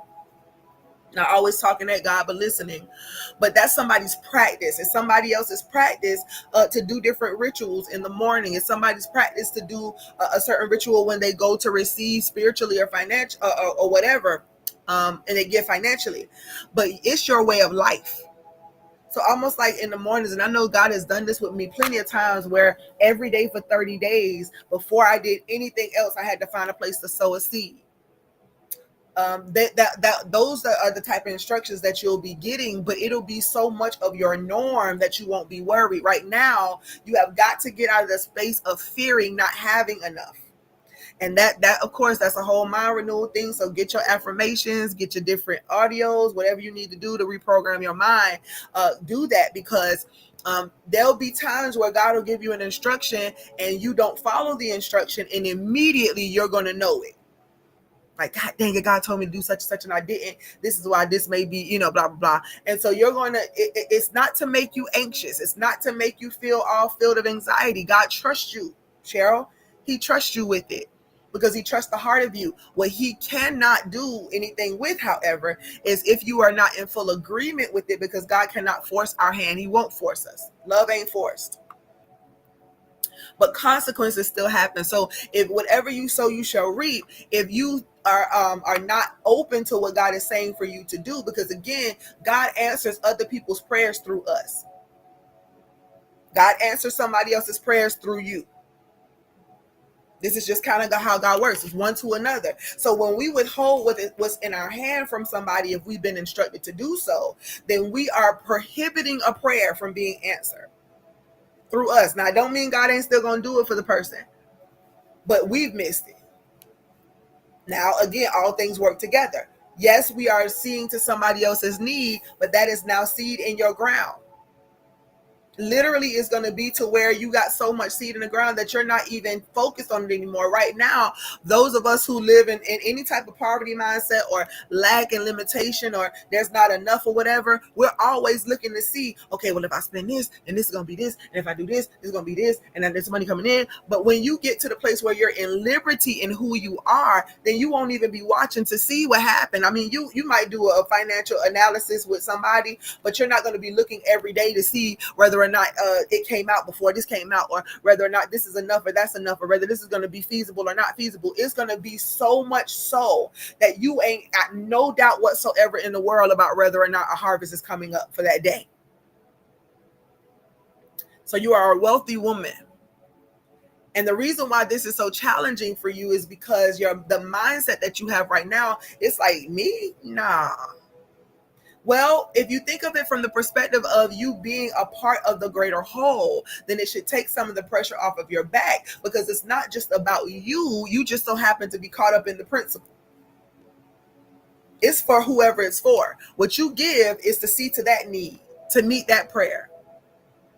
God saw fit. If God did not see fit to answer the prayer, you wouldn't have the unction. But because you have the unction, don't allow the enemy of your soul to talk you out of being who God has told you to be. Be consistent. It's time for your consistency to show. Also, when you stop running away, okay, Lord, when you stop running away from this spiritual growth that you like that you desperately want, but you're afraid to lean all the way in because of the pain from the church, or the people in church hurt, the different things about church that you didn't understand growing up, but you still have a devotion to it. You love the Lord. You do want to learn more about the scriptures. You do want to use them effectively, but you've been bruised so badly that you're afraid. And you're also afraid of what people may say if you really go all the way deep inside what it is that's nudging at your heart spiritually. Once you get unafraid, then you'll be able to do the other thing because it'll be so sweatless. You'll be so leaned in to receive the messages and the confirmations and the prophetic words and the teachings, and you'll be so ready to lean in so you can go and apply it that it's going to be automatic. So all of the anxiety and the fear that you have pooling around you, it's time to release it and let it go. Let the wind blow it away. And stand boldly, even if you're doing it little by little, moment by moment. I'm proud of you for even the moments that you're taking right now to be able to say, you know what, I'm not going to second guess it. Let me just do what I got to do. And God honors that. And because that is the case, and because you have allowed that bit of growth and maturity to happen within yourself, you are going to see the fruit, not just from this particular seed, but from the seeds of the past. It's almost like he's doubling down. And whereas he's already shown you the harvest from some of the other seeds you've sown, God is going to literally bring it all together and give you one that's going to blow your mind. When that does happen, do not allow yourself to be deceived. Do not allow yourself to feel pressured to do anything. Make all of your decisions from the place of knowing and from a place of love. And speaking of love, do not lose hope. Do not settle into that feeling of, oh, it's just not going to happen for me. Because that right there would be your expectation at the core of yourself, which is going to continue to get you the same results. But if you know that it's just divine timing, when you know that the reason why you waited is because you needed someone whose heart resembles your matured heart, not someone that's projecting their pain off of you, not somebody that you have to sit around and, not that you're not going to have to love them through some things, but it's a difference when you're paired with your person, because then growth is something that you embrace together. And so you need one with a heart like yours, one that's not going to object to who you are, but one that wants to give you more than what they take. And that is going to be in the eye of you, because what you need from them may not be the same thing that another person needs in a relationship. Masore bakataya mandia kosu. Shikataman sikio robokotu amandia kasi. You are worthy of it. I see you going to do like to some type of party or whatever. I don't know if it's like a makeover type of thing, but you're not doing it because you feel, like, oh, I need to just do this makeover or whatever, but you're going to do it for fun. I see you doing a makeover for fun. I see you like really sitting with somebody who helps you to find the style that works for you. I see you doing some shopping just to take on a whole new persona for yourself. But it's going to be birthed out of you coming into the fullness of who you are. As you learn more about yourself, as you grow more in yourself, then you're going to begin to develop this certain look, and you're going to feel great about it. And when you walk out the door, it's going to be a smile on your face. When you when you get to unlock your car, you get to drive away, you're going to feel confident, and you're going to feel great about yourself. You will not be so easily moved by life circumstances, because you really are hearing this message. You really are hearing that all things work together. You really are thinking about the wind, the rain, and the fire, and you're putting it all in perspective. So you're not going to be as disturbed by life circumstances. You're just going to understand that, okay, if this is happening right here, either, and here's the thing, either it's something that I need to know, or something that has to happen in order for me to turn my face into the direction of what's new, or I've created these circumstances with my thoughts and with my words. So check your negativity, check any words that may be spoken that are not affirmative to you, so that you can walk this thing out the way that you really want to. I celebrate with you right now. I celebrate the new ideas, and I celebrate the desire to do the fun things again. There's happiness to be had. There's joy to be experienced, but it has to be a choice. And that's the word of the Lord for you. Again, bless you so very much for what you've done. Thank you for the growth, the lack of hesitation. And I just pray that God will continue to increase you and overflow you like you just never thought possible. Hallelujah. Glory be to God. Nadia. Shukatama Sikio Robokotu. Nadia, you can let me know if you're still present. Taisha, let me know if you're still present. Oh, Koreba. And Taisha and Nadia, who else has sown? Um, who else has sown that needs to get their message tonight? Mary, did you say you put a seed in the ground? Financial seed? Oh, Tracy, oh, Tracy.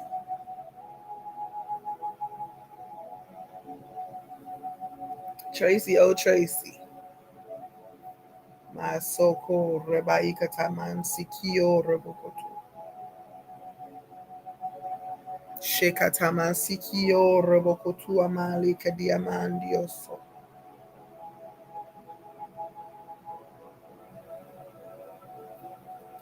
Lekantaman Soya Baya Bakandi Aban Sukutu.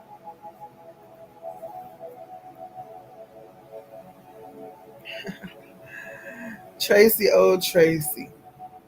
So at first, and I'm gonna be honest with you, at first I just said your name, uh, so I can imagine your reaction in my head. Um, Taisha, your seed came through 44 minutes ago. 44 minutes ago. I just want you to hold on to that 44, Taisha. Hold on to that 44. That 44, and your message underneath it was the wind is blowing. Hold on to that, Taisha. Hold on to that. Hold on to that. Hold on to that. I did at first I said it because I just knew what your reaction would be. Like if you was doing something, your head snapped up real quick, or you held that hair down like, what you want, gal? I love it so much. But here's the word of the Lord. And I don't know how you feel about seed and all that other stuff, but I need you to get a real big one in the ground, the best that you can. I was 4 people watching when you sold the 449 for over there on Facebook. Yeah. Well, there you go. Hold on to that. So I don't know how you feel about it. I don't know if you need to buy a product or if you need to, however you need to do it. And bountifully to you will mean what it means. All right. You know my heart as a person, so you know exactly what I'm saying. Bountifully to you may not be the same thing as bountiful to another person. You know what's going to stretch you. And I hear God say to tell you this, whatever the dynamics of your understanding when it comes to sowing and reaping, I need you to really figure it out, because your business is supposed to thrive. Now, somebody may say, well, this is what she do for her business. You talking that, God ain't saying that. I don't play about what God is saying to me, okay? Because I don't need it to be blood on my hands. But your business is supposed to thrive, and I don't know if I told you before, maybe a long while ago, that you're supposed to have a building, a lounge type spot for people to come in and to really just be able to enjoy their time. You're not responsible for whether people use self-control or not. But the heart of you when you're serving is for people to relax and to be happy and to chill and to do that. So you're not responsible for people having their own temperance or their self-control, but you are the place where people can come, just your person, even without a building, your person, yourself. You're the place where people come in for that good old mama love, but at the same time, honey child, let me give it to you real and straight, right? And so I see you opening that space up for people, but not just anybody, but prestigious people too, making it an experience. I don't know whether you're gonna have different time frames where you actually have people who reserve that space to come in and you serve them, but prestigious people of the area and people that they invite into the area. You are a great keeper of secrets, I hear. In other words, a place where people are not going to feel like they can't come and just be. Again, you're not responsible for people's actions and what they do and how they act in this space as far as the quote unquote sins of their own life. But coming and sitting down and having a drink and just relaxing and listening to music is not the sin, right? So you're not responsible for their actions, but you are supposed to thrive in business. And so when God starts dealing with you or talking about money, and if we start shrinking back or or I don't know about that, or we're trying to figure out how to save more, and when it comes to people and their businesses, we got to be mindful of that, because we want to thrive in our own. We want to thrive in our own businesses, and so we need to start moving like that when it comes to people and their businesses, when it comes to the words that we use, when it comes to money, when it comes to giving, when it comes to all of that. So don't feel pressured. Just know it's a stretch. It's a stretch offering. It's a love offering. So if you want to factor that in the fact that you actually love me, that will probably work. But it's a love offering for the sake of your thriving. Also, God is going to deal with you about the reservations and the fear that you have of branching out, stepping out, not wanting to fail at it. You are fully supported by your family and friends. You are fully supported by them. You're going to do parties. You're going to do events. You're going to do things that are going to bring in the revenue. But keep the heart behind it. Keep the heart behind it. I want people to enjoy themselves. I want people to be able to relax. I want people to be able to come in and take a load off. Life has been stressful, all this different stuff. Keep that in mind. Keep that in mind. And yeah, probably put up something that says, hey, be wise, be responsible, or use wisdom, or whatever, to show the heart of God in you, that you're not there for people's demise. You're not there to hurt them, but you are intending to give people a space where they can relax. And so you have to get away from the fear of failure. And you got to take these walls down at some point, because the life that you truly desire, you already have access to that life. But your strength, having to stay strong, having to always be the one that's kind of, Jayana said this earlier, like, I feel like I'm just always giving and giving and giving and giving. And you give more than what people give to you. And some people may beg to differ, but it's the truth. You give more than people will ever be able to give to you, because you were made that way on purpose. You were made that way on purpose. You were made that way. You were made to thrive. You were made to succeed. You were made to, you raised women. You raised women. Can I just say, in and of itself, that's a big feat. And Taisha says it best when she says, my mommy raised these three beautiful women and didn't have a mom of her own. That in itself is a big deal. God, listen, I know it seems kind of crazy the way the dynamics of life go, and we look at stuff as parent and child and grandparent and all that other stuff, but we literally are just the vessels of God roaming around life doing what we are meant to do. And so because you did not have one, didn't mean that you were not made to be one. It's the same thing with success. You can look back and not see very many examples of the type of success that you're trying to achieve, but baby, you got it. You got it. And I'm going to say this, please don't throw no stones at me, but I see a pair of strong arms, taller than you, kind of like you standing there and they have their arms underneath your arms. And you kind of standing there, you looking all timid, looking like, oh, I don't know, you kind of scared, you afraid. But those strong arms, it's a strong body too, just standing behind you, holding you there, not afraid of your weaknesses, not afraid of the being naked and unashamed part of things, because you learned how to be tough. You learned for the occasion. But God is trying to lead you in a place where you can finally feel like you can be soft. You can be vulnerable. You can be bamboo. It's bendable, but it don't break. Not easily. And so you got to open up yourself for this place that God is trying to set you in. And the reason why some of the feelings that you have, some of the loneliness, some of the different things that you battle with within yourself is because you won't take the walls down. But now is the time for you to do so. And God is going to honor that, Tracy. You are not like the lost child or the lost cause, or, and ooh, whoo. Shentabasoko reba ikataya mandio kosu. It's generational healing, Miss Tracy.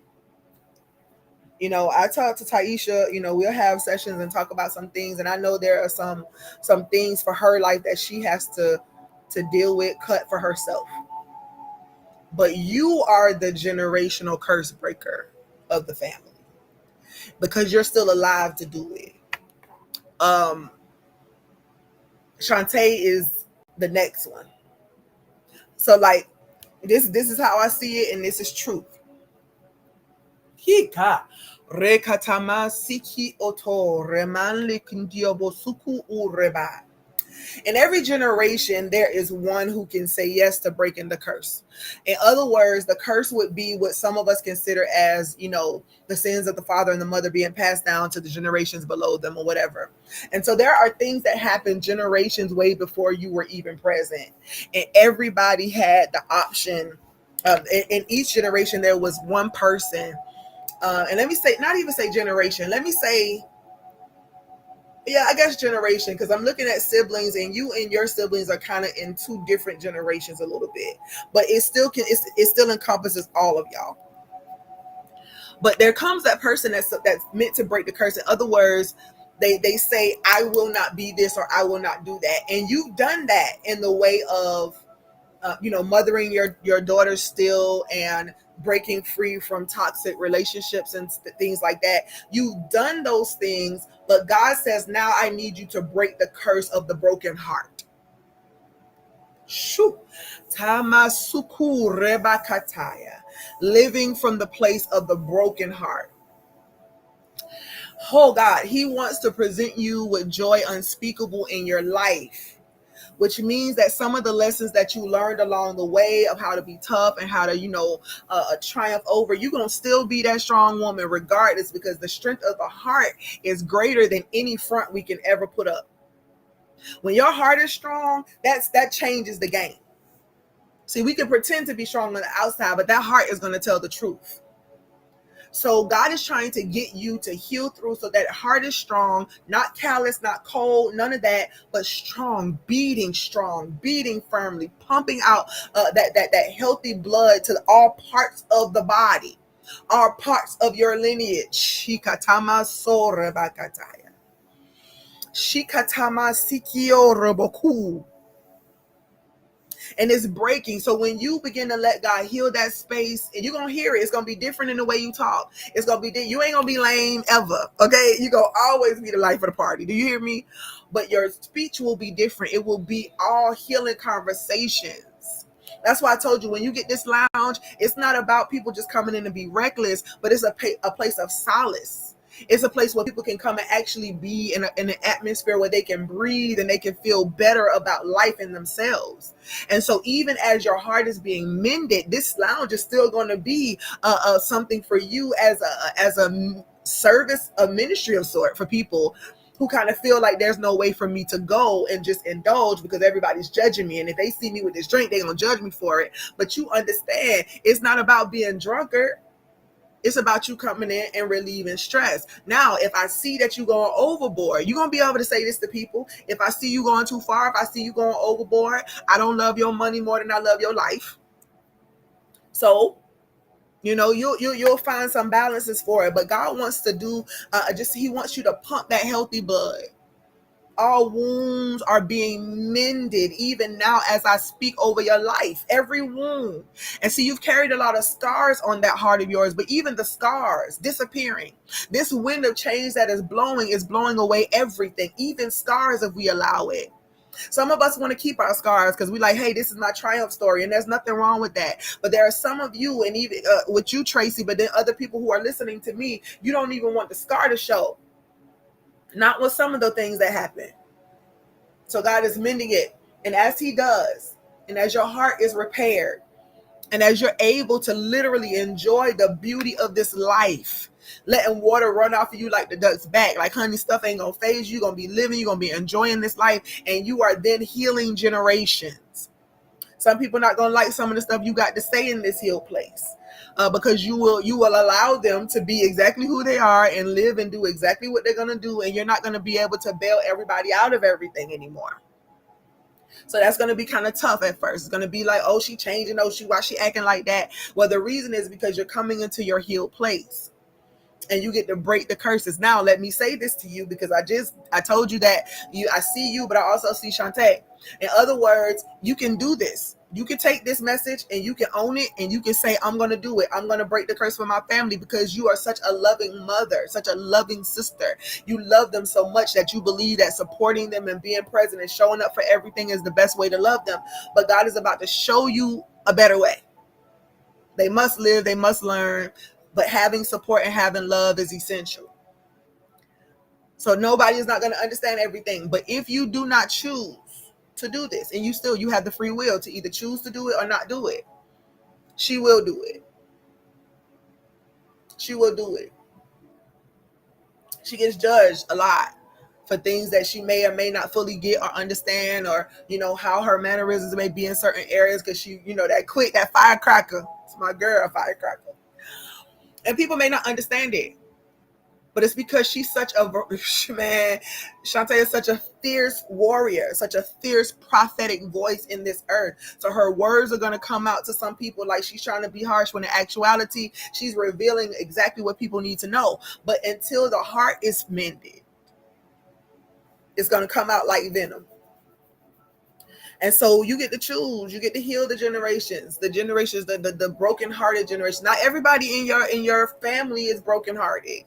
They may have some different things that made them feel grief, but I'm talking about the type of broken heart that like many people will never be able to fully understand, because they'll never experience the full extent of it. But once you heal it, if you choose to, it's going to break some things all the way down the line. It may look like it's not happening, but it is. And if you choose that it's just too much for you and you just don't want to do all that or whatever, God gonna understand it. He ain't judging us like other people are. But I see her as that next that next curse breaker of the broken heart. I believe you. I believe you, and I believe you, and I believe you. Hey, T-Pain. I believe you, and I believe you, and I'm here for it. And I'm here for it. And I'm here for it. I'm here to pray you through it. I'm here to talk to you. You can book sessions. You do whatever you feel like you need to do, because here's what I know. I know that you are one of the most amazing women I've ever met. I know that what you bring to the table, many people can feel intimidated about, but you're going to let your guard down. And those who are strong enough to be able to deal with you and handle you and hold you up and lift you up. And by the way, those arms was not Taisha. Those arms was a whole man. A whole romantic force behind your back. Solid, romantic, strong, firm, not letting down, not intimidated by you, but strong enough to be able to let you melt if you need to. My friend Apostle Marilyn said that to me one time. She's like, when we get these men that's supposed to be in our life, or that companion, whether it be male or not, because I'm not here to judge that, but whoever that companion is, they have to be able to let me melt down, but also be able to carry the full weight of what I carry. And so that's what I see for you. Hallelujah. May peace be unto you even in this very moment. Masoko reba ikataya basi. Nadia, there is this fork in the road for you right now, but instead of it being like two, instead of me seeing two paths, I see multiple. At first it was three, now it's like a whole lot of them popping up before me, which means that God says that you have all of these possibilities, and the only way that you're going to get to where you're trying to get to is if you choose the path. And that's kind of hard, especially when I'm talking about all these different possibilities and choices. But I say that because, especially as one that you're connected to, that you are part of the team, you are here to receive prophetic or coaching instructions or spiritual guidance or whatever. Most leaders, and okay, I think I get it. Most leaders are afraid to say to their people that they have options, that I'm not your only option. You know, in essence, what God is showing you. I know things that God has shown me. Prophetic words have been given about the circumstance. But the truth is that unless something is done by total faith, unless you can walk a path or pick an option based in total faith, it will not be anything that's going to be beneficial to me or to the next person that you may choose, if it's only because I feel like I gotta choose this. When we feel forced to make a decision, it causes a greater rebellion to happen on the inside of us. The same thing that happens with our children, or even things that happened with us when we were growing up. If we felt like we were being forced to do something or be somebody that we weren't, then we got this little thing on the inside of us that's like, I will not do it. I will not go. I'm sick of this church. We're gonna do those type of things in our mind. But in actuality, a lot of what was seeming like force was really the thing that was kind of unctioning us into the fullness of who we were. And so you've done a lot of things in your life where you feel like, I'm making this decision because of this. You felt like you were forced to make a decision so you can have something better. You feel like you were forced to make decisions because it was because other people needed it and wanted it. You felt like, and then if it did not go the way you felt like it should, it was like, I failed again. But the truth is no, you haven't failed. You're not a failure. You've made decisions. You've gone through trial and error. You've seen how something can work and be beneficial and how the next thing cannot be. You have been able to create systems and strategies for businesses because of the decisions that you made that felt like errors. Where you just, when you get an error message on a computer, you don't, well, I ain't going to say you because I probably do. I'll quit on the whole system and wait for somebody to come figure it out because that ain't my lane. my lane. But most of the time, when you see an error message, immediately something needs to be adjusted so that it can run properly. Your mind is brilliant. It's brilliant. And you've learned strategy because you've been pushed in, or you felt like you were being forced into some war of sort. But you're a warrior. You are the type that stands on, that stands to protect. You do so in your own way. But you have it in you to stand firm and to say, no, nope, let's abort that. That's not the right program. Let's put in a different system. Nope, that's not it. That strategy worked last year, but it will not work this year. This right here works for this right. And you can get it in your mind, the fullness of people's visions, and then give them a strategy for their vision. And whatever it is that causes you to feel not confident in that, it's time for you to stand at this crossroad and breathe it all the way through. And then take the path you choose. Oh, okay, I see something else.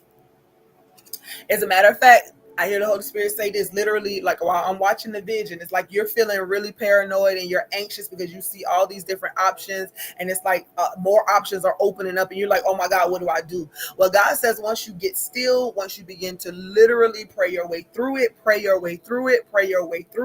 affirmatively praying your way through something, not begging, not pleading, just simply being thankful for the instructions. Once you get centered within yourself, once you find that peace within yourself, you won't see all the paths anymore, because some of them are just illusions to cause you to be frantic, illusions from your inner adversary trying to get you confused so that you don't make a decision at all. Get centered. Find your path by going within yourself and saying, you know what, let me start with one step. That one step today is meditation. That next step is journaling. That next step is doing my candles. The next step is finding out my next hobby. The next step is reprogramming my mind. The next step is writing out things that I need to do next week. The next step is, okay, you're going to be able to figure out every step that you need to take on this journey once you get still. No ruminating on what you don't want anymore. Only focusing your attention on what you do, even if from moment to moment. Today I desire peace. Well, that's what you're going to work on today. Today I want to feel happy and make memories. Well, guess what? You're going to make it happen. I don't care whether you go outside, stand up, look out there, see a cloud that look like Homie the Clown, and you snap a picture and you post it. Whatever. You're going to make memories. You get to choose. You get to choose. You get to choose. If that path leads you away from everything that you feel like you got to do right now, by all means, and articulate it. I feel like I need time to do this, and this. I feel like I need to be able to do this, and this. I can't focus on anybody else's stuff but my own. I can't focus on anything but my son and him senior year. I can't focus on whatever it is that your inner self is saying to you, and you know it's not based in fear. Most likely it's the thing that's at the pit of your belly. And you know that it's something that you should be doing, and you know that it's something that you desire to do, but that fear and anxiety and all that begins to creep up and it tries to take over. Just be still.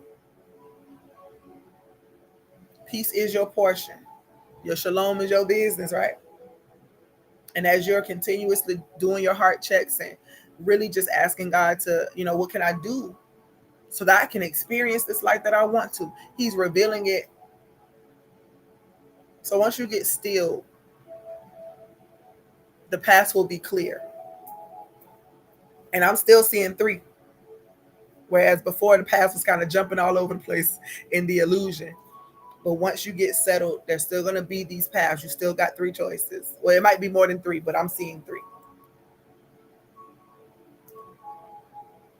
It's okay. Whichever choice you make, you have the liberty to do so.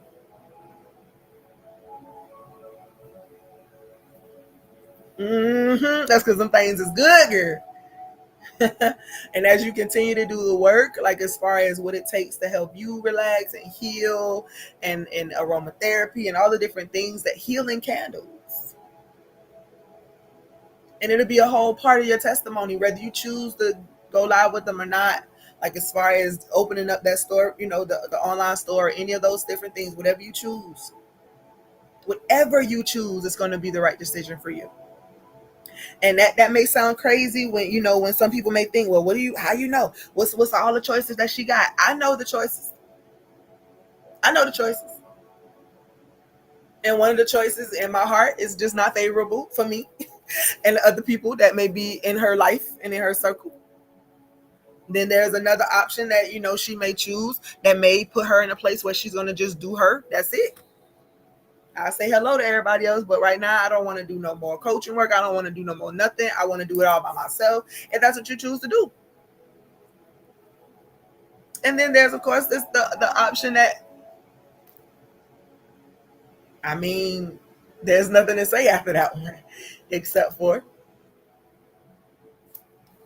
everybody has a decision. Naughty by nature. I love it. That nature part. I love it. I love it. But it's yours, your choice to make peace with it though, Nadia. No dilemma, no feeling like, but if I make this decision, then I'm not going to be supportive in this way, or I'm going to leave this person hanging, or this is going to be the case. You don't have that to stress about right now. And I'm telling you, from my heart to yours, You need to be all into whatever decision that you make and live it by faith, fully convinced within yourself. That gives you the boldness that you need. That gives you the strength that you need. It gives you the solidness. It makes you solid in your stance. So be still with that. You'll begin to see everything kind of just level itself out. And then trust yourself to walk in the direction that you choose. And it may even look dark down that particular path, but if you're walking in by faith, then you already know that you're equipped for everything that may come at you. You know there's going to be things on each path that's going to lead you to some greater growth, but you're not limited by anybody else's opinions and thoughts. What say you, my dear? What's going to make your heart happy? What's going to make your heart content while you're living out your purpose? Take a deep breath with me, everybody.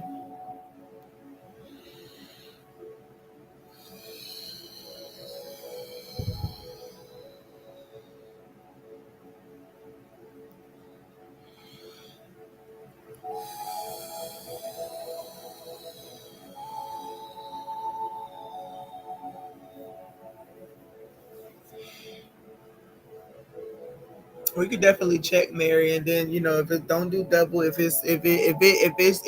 you're led to do it again, if it didn't come out of your account, then it should do that the next time. But let me say this to you, Mary. First of all, I'm glad to see you. I'm glad that you are present tonight, because a part of what I'm used to doing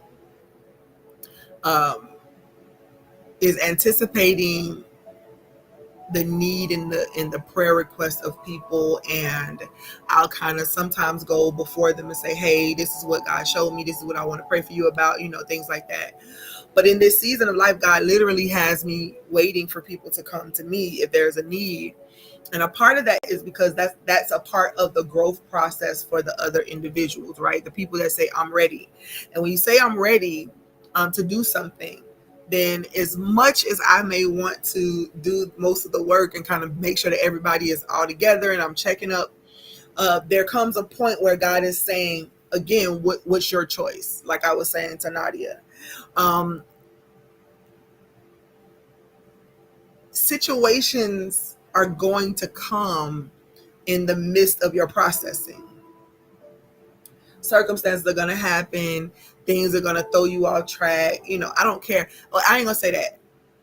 I will say people even up to a certain spiritual maturity still feel the pains of that, right? And I'm still growing and I feel the pains of it. But even people who have gotten to a level a little bit higher than what I've gone to on their road to enlightenment still feel the pressure and the weight of these processes. Because with every level of maturity, the process seems to be a little bit more intense. But Mary, there is a breakthrough. It's almost like you're sitting, in the room, on the bed, holding something in your hand, and I'll, leave that for you to know what it is. But you're sitting there almost like in pajamas, and I don't know whether because I'm seeing like this old school, the white pajama nightgown with the little tiny frilly things on top and the buttons right here, like almost like a grandma nightgown. I kind of see you sitting there on the edge of the bed, holding something in your hand, and you're deliberating a lot. And outside of this particular room, it's almost like everybody's knocking on the door trying to get your attention, and you're just sitting there and you're musing over everything that is not going well, and you're ruminating it. That means that you're continuously thinking about it, the pressure and the weight of it. Your mental capacity just seems all scattered, and it's almost like you're sitting there saying, if they knock one more time, if they knock one more time, if they knock one more time. And so there's this frustration, this aggravation, but almost this this need to just explode, to get it out, to get it out. And it's the habits, it's the frustration, it's the anger, it's the rage, it's the I'm trying to get along. And you may not even display a lot of these things outwardly, but inside there's so much happening. The process was for you to get to the breakthrough that's on the other side of that door. But the knocking, the banging, the beating, the show up, the Mary, you ain't doing this, you ain't doing that. What about this? Ain't you gonna do this? Oh my God, I can't believe you're still doing this. I can't believe you're still stuck. I can't believe you're still going in circles. Can't believe you're not doing this yet. Can't believe you're not doing this. It's a whole bunch of that. I need, can you do this for me? Can you do that for me, mama? Can you do this? Can you do this? It's I just hear a whole lot of noise. And you want to finish this process. You want to go through over to the next side of your healing and your wholeness. But the noise, the words of disapproval, the words of not enough, the words of betrayal, all the feelings and emotions,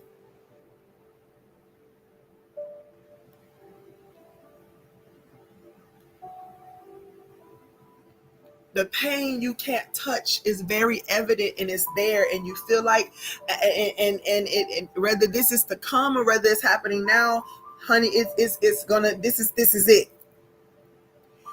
That moment of decision for you too, where you open the door anyway, walk past the noisemakers, because again, we wrestle not against flesh and blood. So what you're hearing on the outside of that door is your own inner adversary. It might be in the form of people saying stuff and doing stuff, but really the battle is happening on the inside of you. There's a loyalty you want to maintain, but you feel like you're finna lose it. And here's the thing, and I say this to the coaching clients all the time, you got to get oxygen for yourself before you can give oxygen to another. That's not a bad thing. That's not a selfish thing. That is not a me and mine thing. No, because you have it in mind that I am going to use this oxygen to get some air so that I can then in turn give that oxygen to those who are connected to me so they can breathe too through this turbulence. So open the door.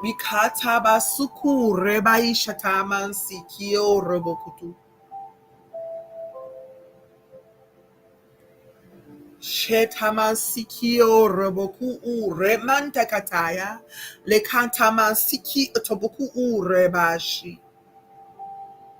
Shenda basondo ko orebai kataya mandio kunsa le kashun tubuku sete. Every word curse spoken over your life, or that which you perceive to be a curse. And the reason why God is saying perceive to be a curse is because the words that were coming out of the mouth of the others were really something for you to consider as far as how you could grow.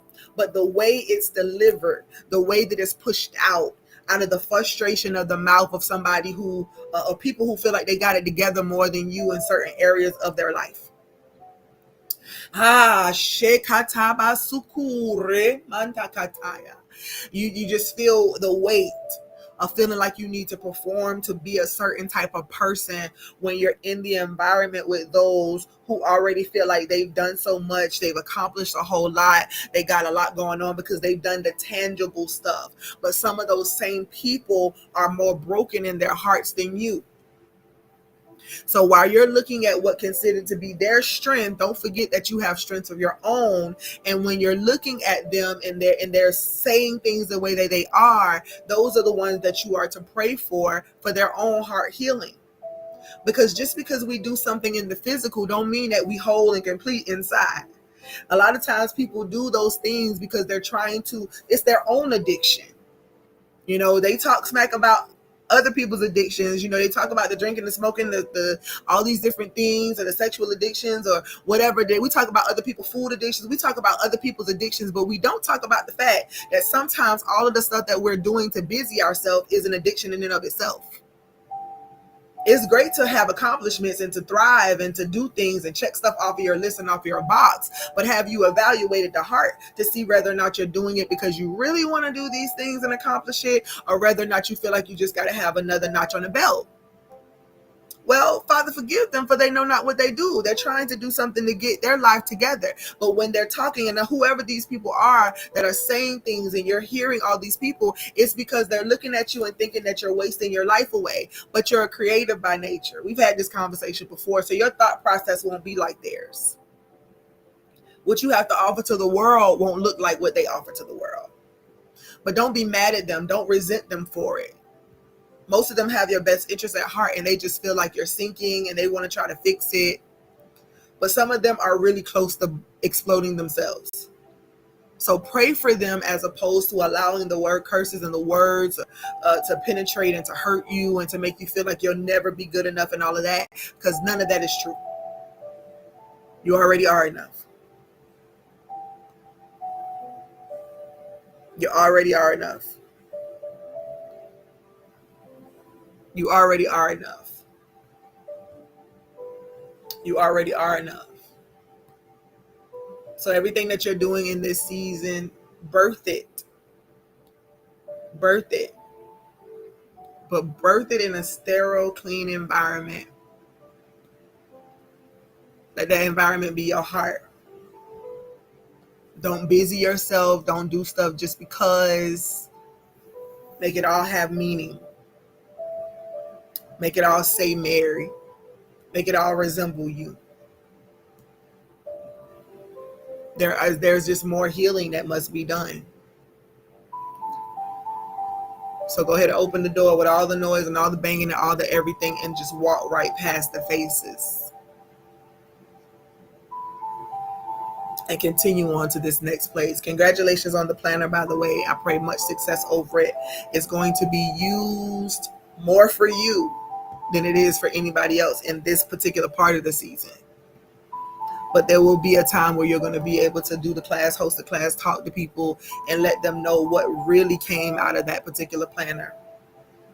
But you're going to be using it more for yourself than you will for anything else in this season. The imploding. We speak to that imploding. We speak to that thing that's rumbling up on the inside of your chest. The suppression that's happening. Where the stillness and the quiet that you have right now, let it be simply so that God can remind you that you are loved without condition. That you are loved without condition. That you are loved without condition. You have much to bring to this earth. No matter how many people it's for someone. And you shall speak of it in a very triumphant voice. So, Father, we thank you for this. We thank you for Mary. We thank you for all that are connected here tonight. Hi. Is there anybody else who has sung? Is there anybody else here that has sung that I have not spoken a word over?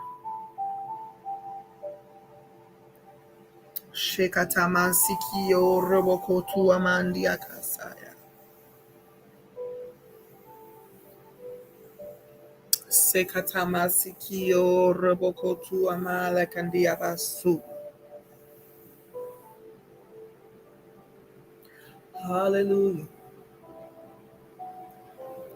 I pray for those of you who are present and listening, even if you were listening to someone else's message. You can always, at those websites, book your own personal prophetic insight session. That way we're just spending time and I'm just focused on you. That's just the honoring of the time of the vessel, and also honoring of their gifting. I want to encourage you all, if you have not started to renew your mind and change your thoughts when it comes to how you're going to walk this love walk out, because again, most of us are looking from the outside, or looking at the outside. We're looking at other people, what they've done, and I can applaud the communities that are here to help those get past traumas and issues and circumstances. I take pride in doing that work. as Dr. Shalonda Treasure, really understanding the doctor part of things lately and digging more and more into it the best way I know how. But as I'm understanding, as I'm growing, as I'm helping people, the blockages that are there, the wickedness or the evil in our hearts that people call out and judge so readily, much of that is just simply the brokenness of your heart and your soul, the wounds that have been inflicted on the invisible part of you, your unique expression.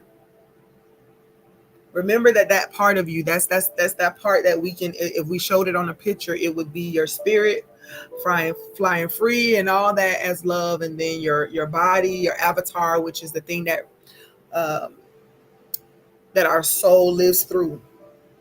But your soul is the thing that's kind of in between the two, always choosing. We see that picture on TV where the devil's on one shoulder, the angel's on the other shoulder, and then the person in the middle. And I guess that's kind of the depiction. But our flesh in and of itself, God did not make anything that was bad or corrupt or wrong, nothing unclean in and of itself. That is the picture painted for us from generations past, controlling systems that want to control our narratives. So of course we've been taught that we are such awful people, and God regretted that he made us. But I don't really serve a God that has regrets. I don't serve a God that has regrets. Because if that be the case, then what is it that's perfect about it? God doesn't have any regrets. That includes any and everything that's ever been created. You are here to discover the true, full, authentic, unique expression of love that you are. And that's accepting every part of yourself, even the stuff that you may think is so bad or wrong. Could it be that maybe they're just meant to be used in a different way? The word manipulation may come up, or manipulate may come up in many people's readings. Like if we're doing a natal chart reading or any type of reading to learn personality types and to see who you are in this earth. And when you see the word manipulate, many people kind of freeze up a little bit, like, I'm not manipulative, I would never, da da da da da. Well, if you're in marketing or promotion, or you have to persuade people of anything, then you use manipulation. It is taking that which you may know about a demographic or a people, and you're putting together a system that's going to manipulate their decision in some way, shape, or form.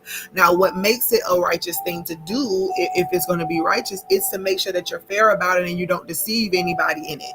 In other words, yes, I'm speaking to your illness in this area, or I'm speaking to your low self-esteem, or I'm speaking to your desire to grow spiritually, right? When you use it to help influence their dynamics. Hypnosis, I do, I'm a certified hypnotherapist, which I kind of weave into some of the stuff that I do, not as a separate practice. But when you're doing hypnosis, you're not making a person believe anything they don't want to. You're giving suggestions that may be called manipulation, but it is not to do things from a negative perspective. So don't take the word and make it the end all be all of death.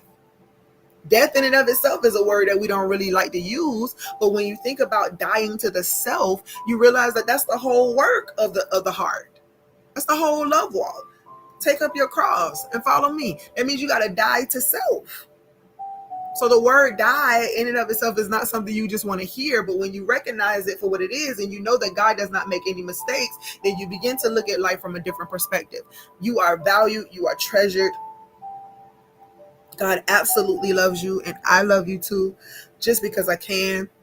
For those of you who have not sown, you can still do so. You can go to that website. If you go to the Inspirational Treasure Coffee site, then you're going to see products and programs. I think the Treasure Cleanse program is over there.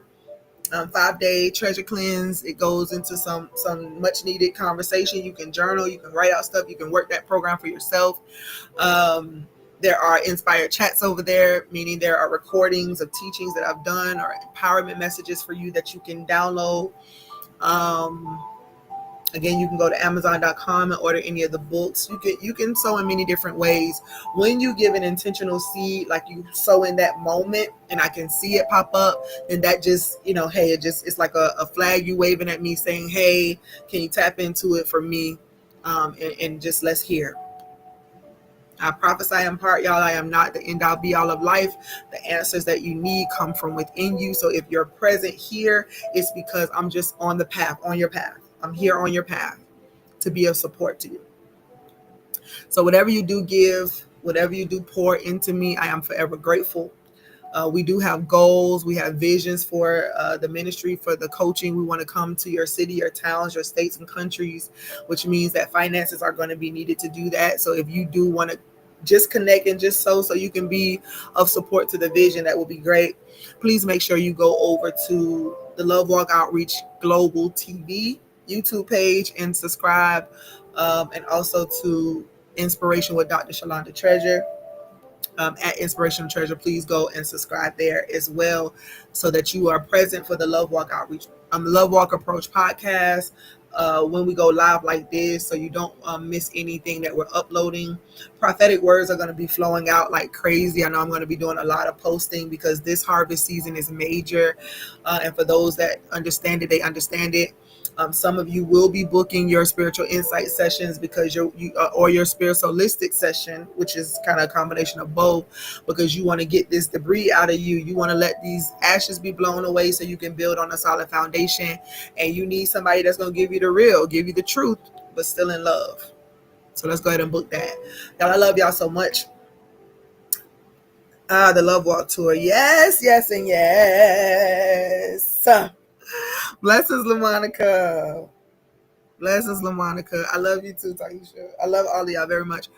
I love y'all very much. I love y'all very much. The Love Walk Tour. Let's do it. Let's do it. Go ahead and write the vision and make it plain out here. See, you see how it's just flowing? Make it do what it do. Is that Shantae, y'all? Or is that somebody else? I see that Upshaw name. And Taisha, who was the other person? Because if you know who it is, let me know who the other person is so I can go ahead and release the word over their life before I go. Oh, Rebakataya Masi. Yeah, let's go ahead and write this vision, make it plain so that we can go ahead and do this. There will be portions of the Love Walk Tour where you'll, of course, come one, come all. Y'all know I got to find a way to give. I gotta find a way to give. So all of our Love Walk events, we want to make it to where you can register so we can have a capacity count. But I want you to be able to come in, and whatever we do in our Love Walk portion, of course, free will offerings and things like that will be collected, but you can come and receive, eat, drink for free. If you feel the need to sow and to give because it resonates with you, then please follow the principles.